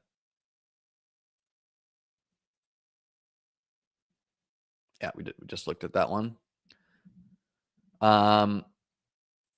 Tank Dell, not as impactful. He's a very low advance rate guy, but yeah, I could lose some of these Tank Dell teams. A couple firmly are going to make it. Let's see. Hurts, Pollard, Robinson by Chase Brown, Rico. They have a pretty nice running back room. Chase, Brian Thomas, Adam Thielen back. Buy for McCaffrey. Corley's looking like something. Slayton. Andrews buy. Kittle. Ferguson. So maybe. Hurts, Cook, Mixon by, Aaron Jones, Brian Robinson by, Jonathan Brooks, A.J. Brown, Drake London, Tank Dell by, Josh Downs by, and also out. Leggett. Well, so yeah, a lot of thin teams, right? These are my teams you're seeing. There's a lot of thin teams out there. Hurts, Kyron, Ford, not good. I'm going to place tonight. Rico, Chuba, Roshan, concussed. Braylon, Chase Adams, Tank by, Brian Thomas, Rashee Rice out for the year, Christian Watson, Michael Wilson, Evan Ingram, Dallas Goddard, hurt.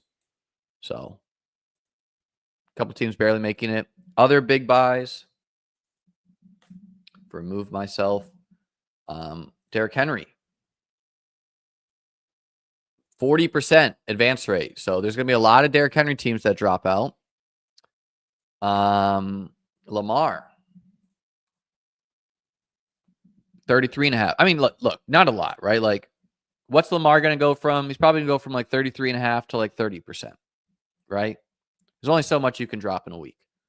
Derrick Henry, he's probably going to go from 40% down to 35%, you know? Brian Robinson. Who's Brian Robinson versus who's this? What poor souls drafted Brian Robinson not knowing that he's not Brian Robinson Jr.? I honestly don't know who that is. Anyways, Brian Robinson Jr. He's a guy I liked a lot. I don't know how much I got on Underdog. He was like really cheap on DraftKings. Man, looks like I might only get one team in. He got a lot more expensive throughout the year. But he's on buy. Jaden Daniels, a big piece that's on buy as well. 24% teams. The Broncos are on buy. So Bo Nix is a big buy guy. Big buy guy. 19%. Cortland Sutton developed into a nice piece. He's on buy. 29%. He plays tonight, though, of course.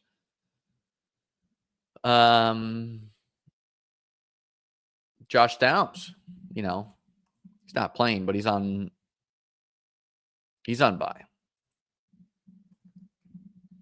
Am I missing anyone? Drake May, I guess. I would say Drake May is a solid fantasy piece. He's on buy.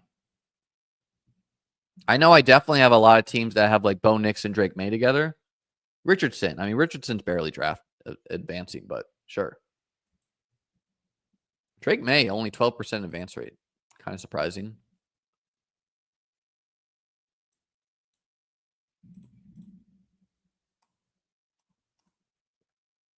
Oh, 5 on Richardson teams. Got a chance. This team is this team actually hit the late round running backs. Like Bucky and Tracy is like the nuts. But Brandon Ayuk out for the year doesn't help. Benson and Lloyd being bust doesn't help. Other than that, some solid pieces. And, you know, like there's a lot of like room variability where it's like some rooms, one guy got like Derrick Henry, Joe Mixon, and Saquon. Other rooms, one guy got Saquon, the other guy got Derrick Henry, the other guy got Mixon. So like the points you need to advance can vary a lot, especially in a year like this, right? Like 1561, not advancing, the team we just looked at. 1550, not even close to advancing, versus this one, 1555, advancing by 60 points. So, yeah, just room variability plays a role there. Or this one, only 1500, advancing by, it's in first, actually. Davis and I still advancing like the worst team ever. I regret to inform you, it's this team. Davis and I are advancing by 32 points. Can we hold on? Joe Burrow, Justin Herbert, Kyron, Montgomery, Rico, Bucky, Brant. So like solid running back room. The wide receivers are Chase, Wicks, Leggett, and Yoshi Voss. Trey McBride at tight end, good enough, and Ferguson.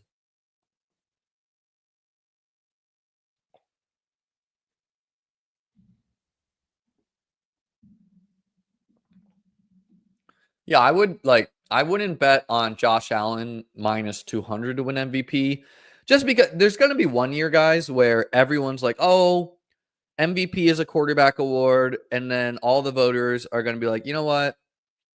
They're going to like conspire with the books and they'll be like, let's give it to Saquon to ruin all this minus 200 money.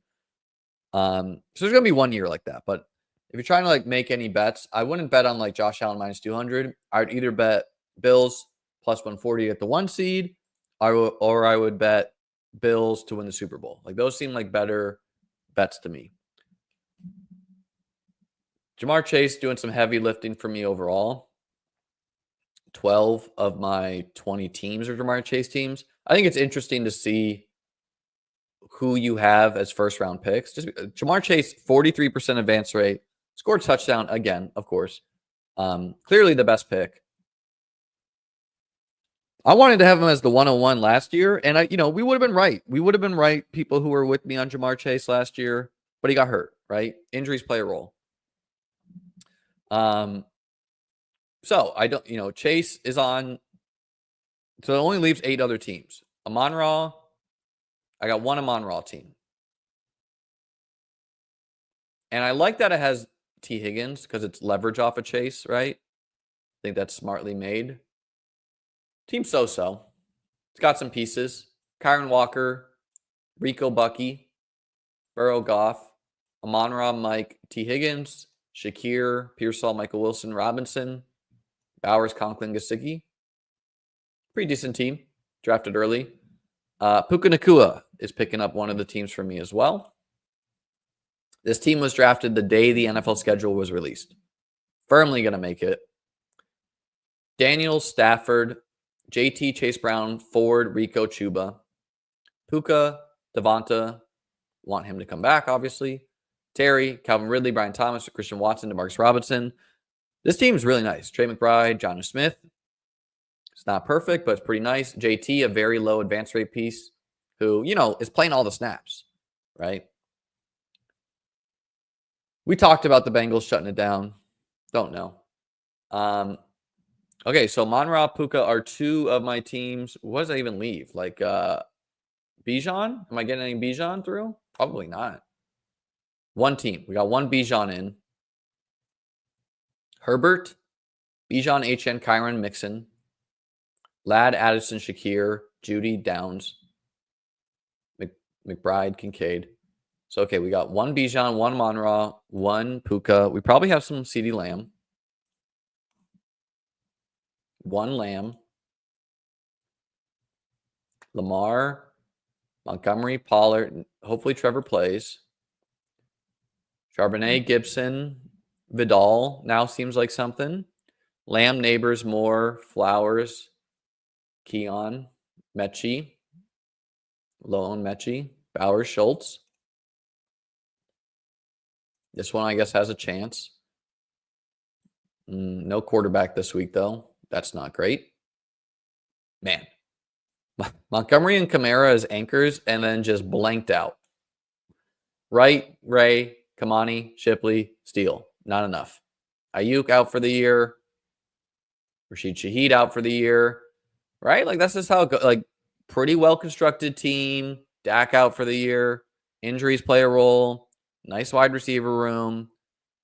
Shaheed, Ayuk out. So not good, but Cade Otton, very nice. And then, yeah, like if any of these guys are like Bucky or Tracy, probably a different story. Ray Davis, pretty nice. But, I mean, Kamani's got a chance. Tyreek, I think I'm getting a team. Yep, definitely going to get one Tyreek.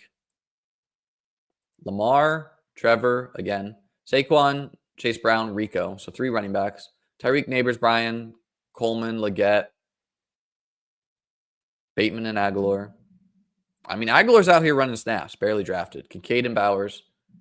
What is the draft rate on Nelson Aguilar? How many big brains were there with me? A lot. How about John Mechie? 1,000. Wow, even more. There's even more Mechie teams.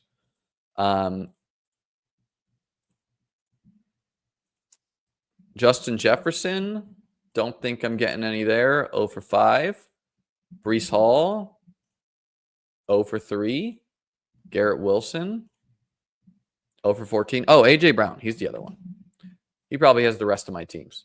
Yeah, the other 4. I think Amon-Ra, Puka, Bijan, Tyreek, Lamb. That's 5. Plus these 4 is 9. Yeah, that makes 21. I got 21 teams right now. Yes. So I got 12 Jamar Chase, 4 A.J. Brown,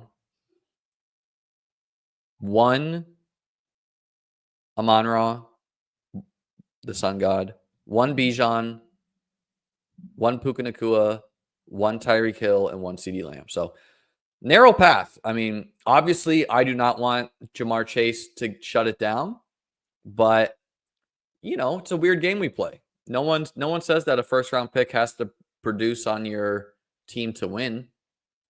Maybe Jamar Chase just gets us there. A couple of these A.J. Brown teams could go either way. 2 are locked and loaded, but advancing by 4 points here. Let's see what it's got. Hurts, Cook. Yeah, we saw his team. So it's only got Cook and Aaron Jones and Brooks. But yeah, I think it's got a decent shot, but it's narrow. This one leading by 17. Hurts and Love, Saquon, Cook, Rico, Kamani, A.J. Brown, Watson. Hopefully Keon plays. Darnell Mooney. Lake Washington could be something. Trey Tucker. Let's see. 25 points out. Hurts, Cook, Montgomery, Chase Brown, Ford, Ray Davis, Brown in London, and then just everyone else is terrible. Like Colts guys by. Ricky Pearsall's playing. Zay Jones actually. Maybe Zay Jones does it again. Marcus Robinson picked up an injury. Kittle. This one's 34 points out. Hurts, Cook, White, Jones, Mason. Yeah, probably too many guys on bye for this one and too many injuries. CD? You want to see the CD team? I think we already looked at it, but sure, I'll pull it back up. We got one definite and one maybe. Lamar, Trevor, Montgomery, Pollard, Charbonnet, Gibson, Vidal, P. Ryan, and Sermon. Lamb, Neighbors, DJ Moore, Flowers, Keon Coleman, Mechie, Bowers, Schultz. So it's got a chance. Oh, no, this one is making it. This one should make it. And this one's 25 points out.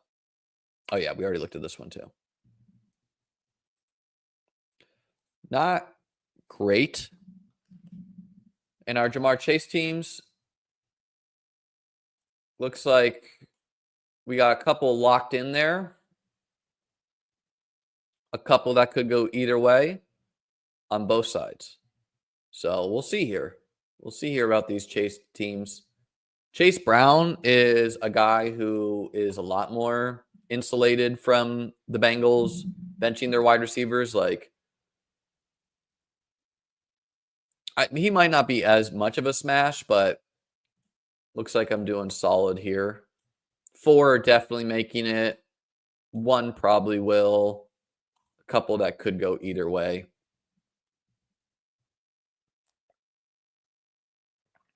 I don't know what team I just clicked on. This one. JT. Let's look at just some first round advance rates overall. So Christian McCaffrey, obviously done for the year. 4.6%. CeeDee Lamb, 16%. So a little bit below average. Tyreek, probably well below average. 14%. Jamar Chase, it's like 44%. Scored a touchdown and went down a little bit. 45% for him. Classic. Jefferson, probably average. A little over, actually. Correlation with Packers pieces helping there. Bijan's really turning it on as of late. 18%. Breece Hall, not really a guy you want, I think. 11%. Yeah, and I feel vindicated too. I was like, I don't want Breece Hall because I don't like their matchup against the Bills week 17. And yeah, that seems pretty true as of late. Garrett Wilson, 11%. Puka Nacua, 8%. Man, Puka team's very nice.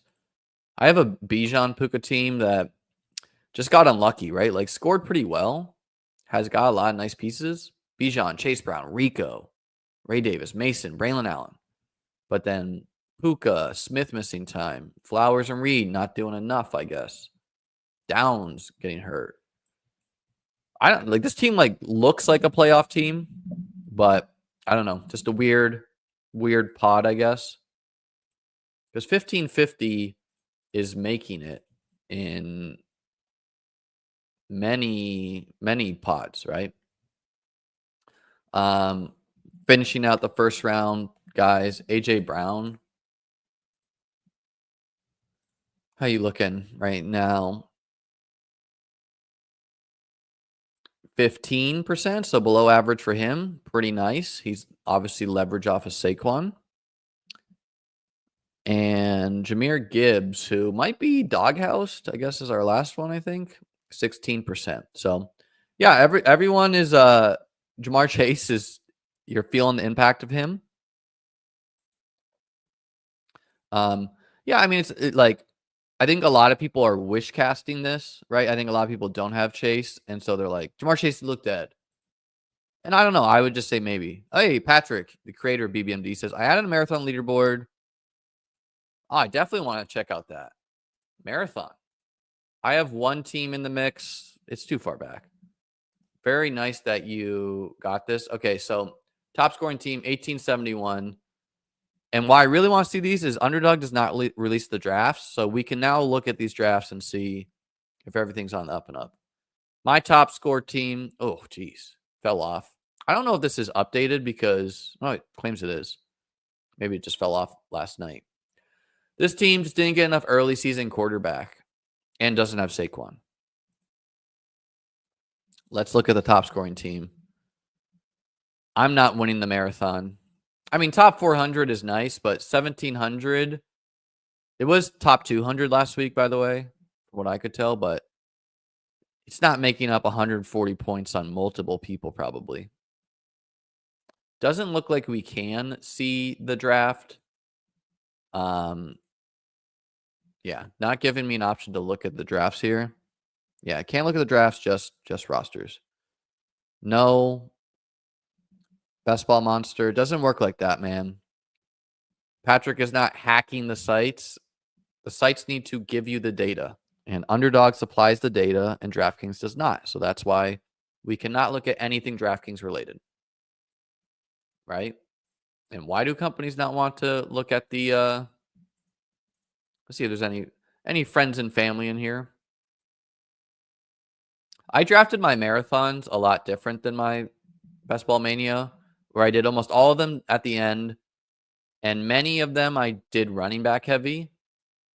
So let's just assume I don't know, 1550 is making it. And just count how many teams I have above 1550. 1, 2, 3, 4, 5, 6, 7, 8, 9, 10, 11, 12, 13, 14, 15, 16. 21 teams. So pretty similar, actually. See, my worst marathon team. Puka, Ayuk, Godwin. Man. Okay, we can see why. And then also Rashee Rice. It's like one of the best like this team process-wise, so good, right? Like Puka Nacua, awesome. Brandon Ayuk, clearly the dominant guy there. Deebo Samuel's ass. Chris Godwin, smash. Keon, nice. Rashee Rice, smash. Doesn't matter. Misses a lot of time. Out for the year. Out for the year. Out for the year. This is the game we play, right? And this, like, seems funny, but it is a reminder to you out there that, like, let's say let's say you're an Eagles fan and you have 50% Saquon this year. Okay, you're having a good year. I would not take that as a sign that you should up your volume by 50% or 5x as much money as you put down this year because you're a genius. You nailed Saquon, right? Like, drafting these guys were clearly good. They got hurt. That's the game we play. Saquon could have gotten hurt, right? Derrick Henry could have gotten hurt. That's not how the season went.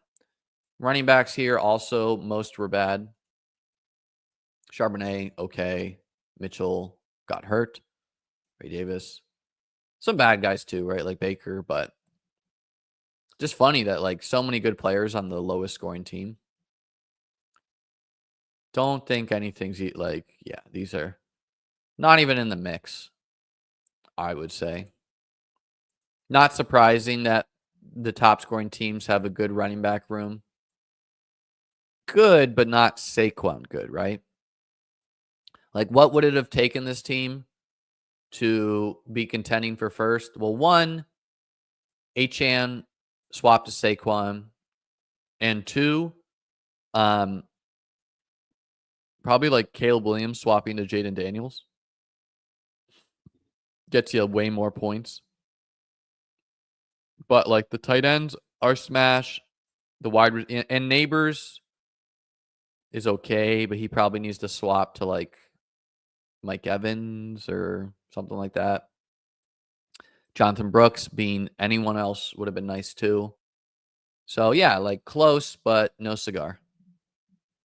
It was top 200 going into this week, and it scored well this week, so I don't know.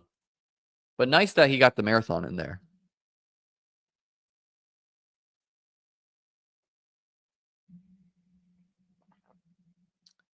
He said, I could do draft boards, but I wouldn't have pick order, just picks by round.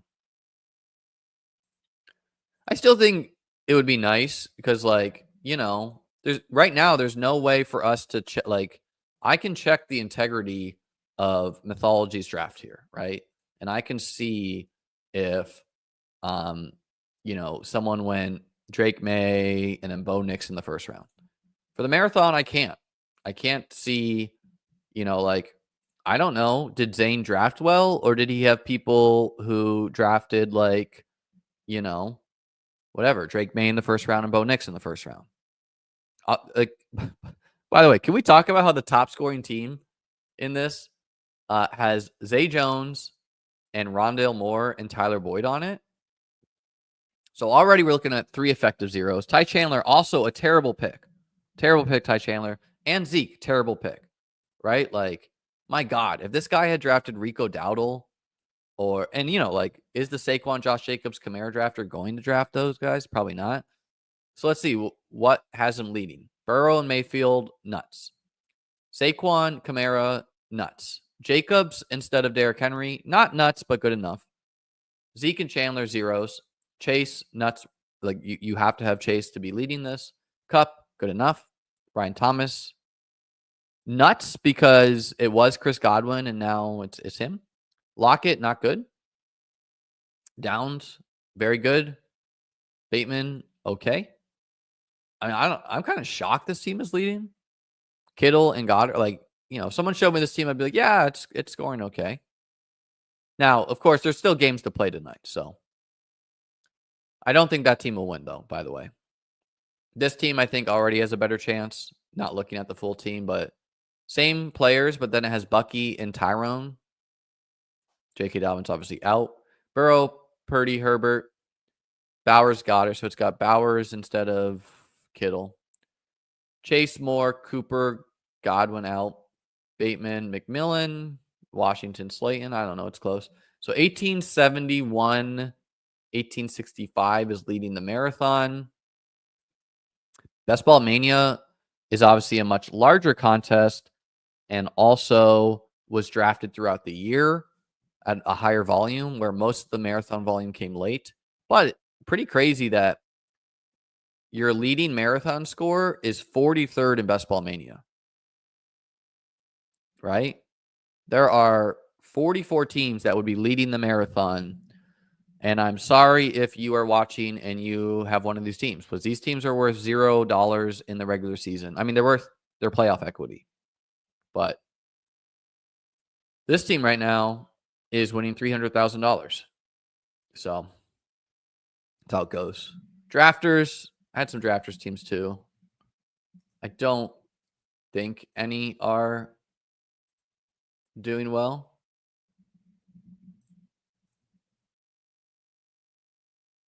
But we'll peek. Yeah, top team 4,000. Brees, not good enough.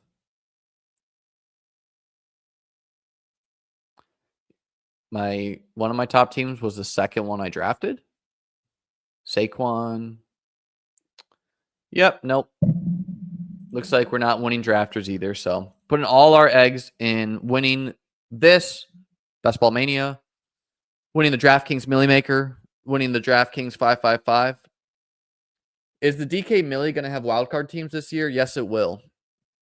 It did overlay. Not many, but it will have some overlay. We'll click one or two more of my teams and get out of here.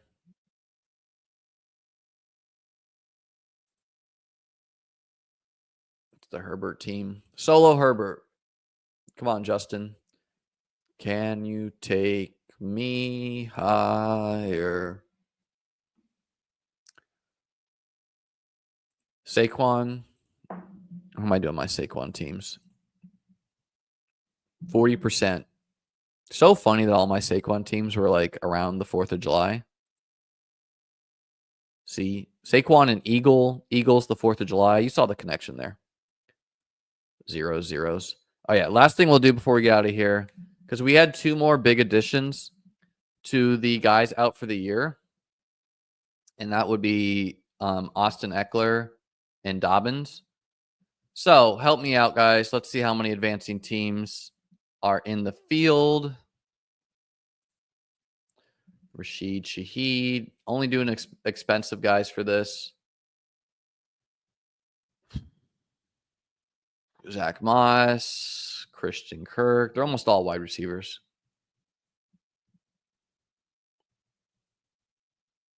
Help me out. Help me out, team. Here, I can look at a draft board. That'll help me out too.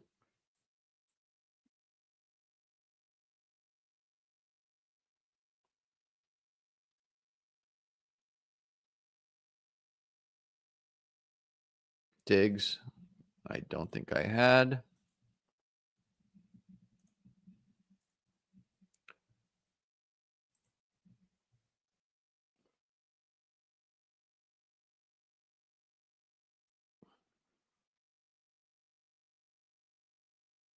Hollywood Brown and yep, got it.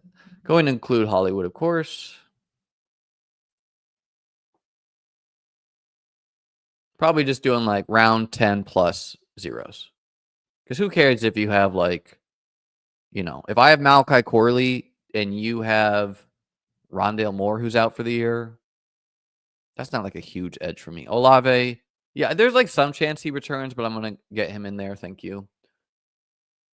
Of course, there are some. We'll add Zamir too. It's not like truly a 0, but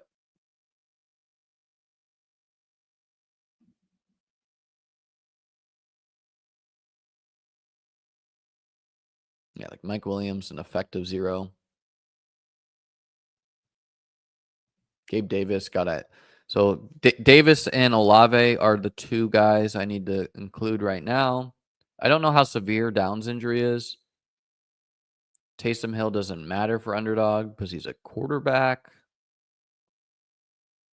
All right, so we'll do that. We'll add Gabe Davis and Chris Olave.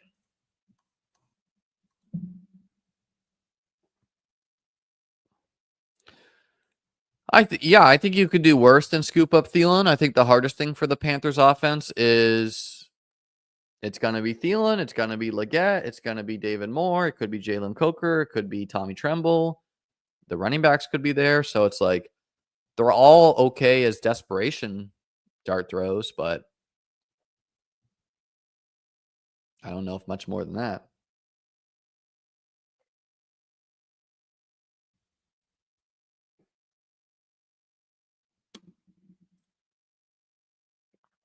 All right,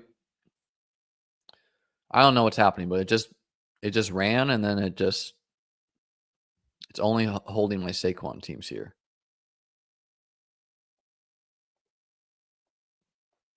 Yeah, okay, Chris. Like, I mean, why was Taysom Hill? Are you kidding me, man? 2390 people just donated drafting Taysom Hill. The game is alive and well. Okay, here we go. 44,000 out of 112. 39% of the playoff teams do not have one of these zeros.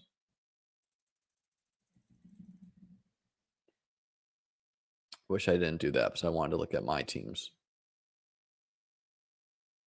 But I had to see this for myself. This is awful. What are these people? Let's get in the brains of some of these people. You know, actually, what I want to see first. Keep in mind, some of these people probably just didn't know. They just didn't know that Taysom was going to be only quarterback. Morgan McKay. Let's check it out, Morgan. I want to get inside the brain of the number one Taysom Hill quarterback drafter on Underdog. Jermaine Burton. Taysom Hill. Benson Knott. This guy loves shooting for theoretical upside. A lot of zeros in Morgan's bags here. Baker. Some goods, though. Some goods, too.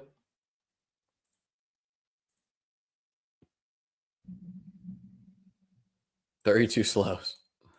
Hey, you need your time to think about Jermaine Burton or Benson Knott, all right?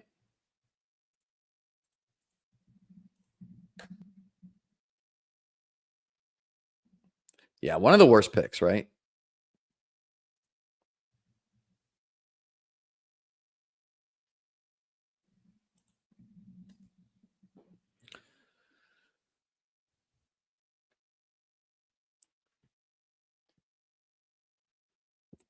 So, yeah, the huge things here are what's going on with the Bengals. And, you know, we should get some clue based on the Vegas lines. Like if the Vegas lines start implying the Bengals for like 15 points, okay. They're dead. But if they stay pretty steady, then just overblown. 3. Not bad, Morgan. You're in the mix. All right.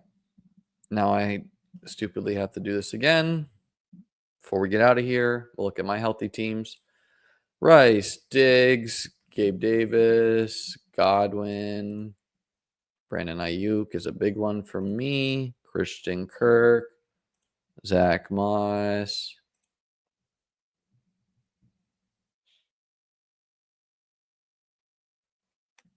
Rashid Shaheed.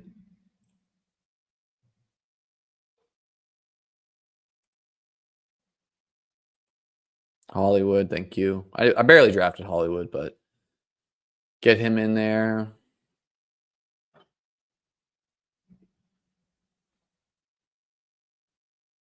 I mean, Deontay is an effective 0, but also I barely drafted him. I dodged a lot of like traps. So my advance rates could be significantly worse if I didn't, right? Like I don't have a lot of Hollywood. Okay, so we're missing someone. This was at 44,000 before. So who are we missing? Let's tack on Deshaun Watson too. No, we're not doing quarterbacks. Quarterbacks don't count. Who am I missing?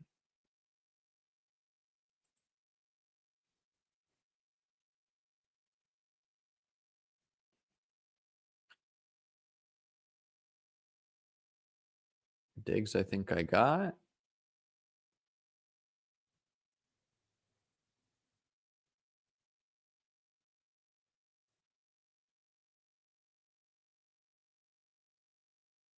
Crazy that all these running backs are healthy. I don't think I threw in Zamir White, but maybe I'll throw him in and see if that changes it. Oh, Austin Eckler, I think I forgot, and Dobbins is who I forgot. Yeah, let's do that. Dobbins and Eckler, two guys I also barely drafted.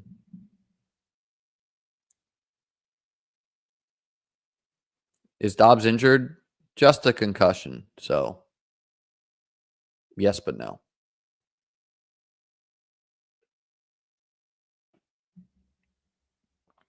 Okay, yeah, that's the same number. See how I'm doing. 8 relatively healthy teams. Let's peek these bad boys. Burrow, Purdy, ETN, Cook, White, Kamara, Swift. I see the vision. Chase, Debo. Come on, Debo. One last game, brother. One last game, week 17. Mike Evans, Judy, Josh Downs, Yoshi Voss, Luke McCaffrey, Trey Tucker. Cleve Raymond is out for the year, but who cares as an 18th round pick? Komet and Likely. Got a chance. Daniels, Mayfield, again, who cares that Deshaun Watson's out. ETN, Brian Robinson. Corum could be something. Ford, maybe. Davis, Chuba. Dude, ETN. Chase, Nico, Mike Evans, Terry, Brian Thomas. So 5 good wideouts. Elijah Moore could do worse. McCaffrey. Bowers, very nice. Ferguson as well.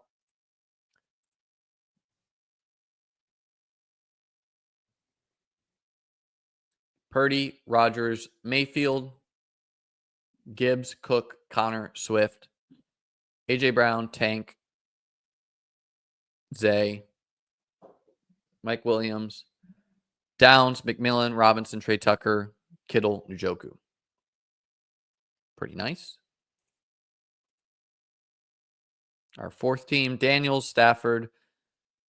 Yeah, this is the Puka team we looked at. One of my favorites, right? Just very easy sweat equity as far as like who to root for. Like root for Puka, root for McBride, root for Jaden Daniels, root for Stafford, root for Jonathan Taylor. Like this team a lot. Our 5th team, Kyler and Joe, Kyron, Josh Jacobs, Spears, Gibson, Vidal. Need someone to emerge, at least by week 17. Chase, Cup, Watson, Sutton, Lockett, Wilson, Downs, Marcus Robinson, Tucker. Everyone's like a relative hit here. They're all playing, contributing. And then Trey McBride and maybe a big time suck out on Dulcich, but at least McBride. Our 6th healthy team, Burrow, Mayfield, Levis, Kyron, Chase Brown. This is the Garendo team we looked at already. And then this team, Kyler, Herbert, Cook, Walker, Chase Brown, Lloyd, Algier, Shipley, Chase, Nico, Mike, Ladd, Keon, Brennan Cooks, McBride, Henry, Juwan. Maybe some Juwan stuck out with the Taysom injury. And then we'll peep these couple that are, so this one's barely advancing, but healthy. Hurts, Cook, Mixon by Aaron Jones. Yeah, we already saw this one. This one's 20 points out. Purdy, Nick's on by. Daniel Jones is out, but who cares? Aaron Jones, Brian Robinson's on by. Ford, Rico, Chuba, Estime's on by. Chase, Debo, Neighbors, Terry's on by. Watson, Palmer, Burton, Kincaid, please return. And Pitts. It's got a chance. This one's got a chance. This one's 30 points out. This is the one where I autoed Mahomes and then whiffed on like Hollywood and Rashee Rice and co. So I just took Justin Watson. And because I autoed Mahomes and I'd already taken Chase and Nico, I was like, well, like Joe Burrow like fell. So I tripled up elite quarterback, not my plan, but Hey, this one might make it. Mahomes, Stroud on bye, Burrow, ETN, Swift, Brown, Ray Davis, Gibson, Jamar Chase, Nico on bye, Mike Evans. Terrible, terrible, terrible. Justin Watson, Aguilar on bye, Kittle, Gesicki. Both of those guys are good. This one's 36 points out. Burrow, Tua, HN, Kyron, Chase Brown. So that's all nice. Chase, Hopkins, Keon, Samuel, Cooks. I mean, how is this team almost making it? I don't know, but it is. This one's 40 points out. Richardson on bye, Cousins, Bijan, Kamara, Ford, Gibson, Braylon Allen, London, Moore, Keon, Palmer, Mike Williams, bad. Downs by Wandale, Baker, bad. Walker, bad. And by Kelsey, Andrews, bye. And I guess one last in the mix here. 48 points out. What do you got? Josh Allen, Drake May, Jacobs, Mixon on bye. Bad, bad, bad. Ray Davis, Garrett Wilson, bad. Marvin Harrison, Tank Dell, bye. Samuel Shakir, McCaffrey, bye. Demarcus Robinson, Kendrick Bourne, bye. Drake May, bye. Evan Ingram, Dalton Schultz, bye. Probably not. I guess this one's 48 points out too. Richardson, Purdy, Kyron, Singletary, Ray, Garindo, Chase, Debo, Ladd, Brian, Thomas, Adam Thielen. Got a chance here. Oh, add CMC. Good point, my friend. That's a new injury. Let's look at what I mean, that's not going to cut it by much for me or for anyone. Are we worried about Purdy? I don't know. I would give Purdy a week. I think the best thing about Purdy is his playoff schedule is Rams, Dolphins, Lions. So 43K, 38% of playoff teams will be relatively healthy. So give me all the playoff pods with Chris Godwin. Manifest it with me now. Chris Godwin, I welcome you. Rashid Shaheed, I welcome you. You know, Stephon Diggs, I welcome you. Come in my pods. Help me get to the finals, and let's run pure. That's what it takes, guys. That's what it takes. All right, ladies and gentlemen. Going up on 2 hours. That's going to cut it for me. Not going to do tomorrow's game-by-game breakdown. We'll be back Wednesday. Best Ball Show with Davis. Might do something tomorrow. Check out Liam Teaches Chess, my chess YouTube. Please subscribe over there. Trying to get to 1,000. Gonna be breaking down some tournaments I played. Hit the like button on this. If you'd like to join the Discord to talk some fantasy football, link to join is below. Going to have, once Underdog has their playoff contest out, I will have official playoff rankings. Was in the process of making those rankings and the contest filled. So I think we should, let's peep them.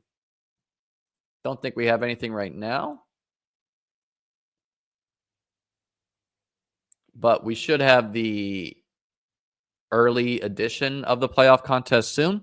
So I will have playoff rankings for paid subscribers over at beatbestball.com once those are out. Bit of a different game. Good luck to you. Good luck to me. Have a great day. See you Wednesday at the latest. Peace.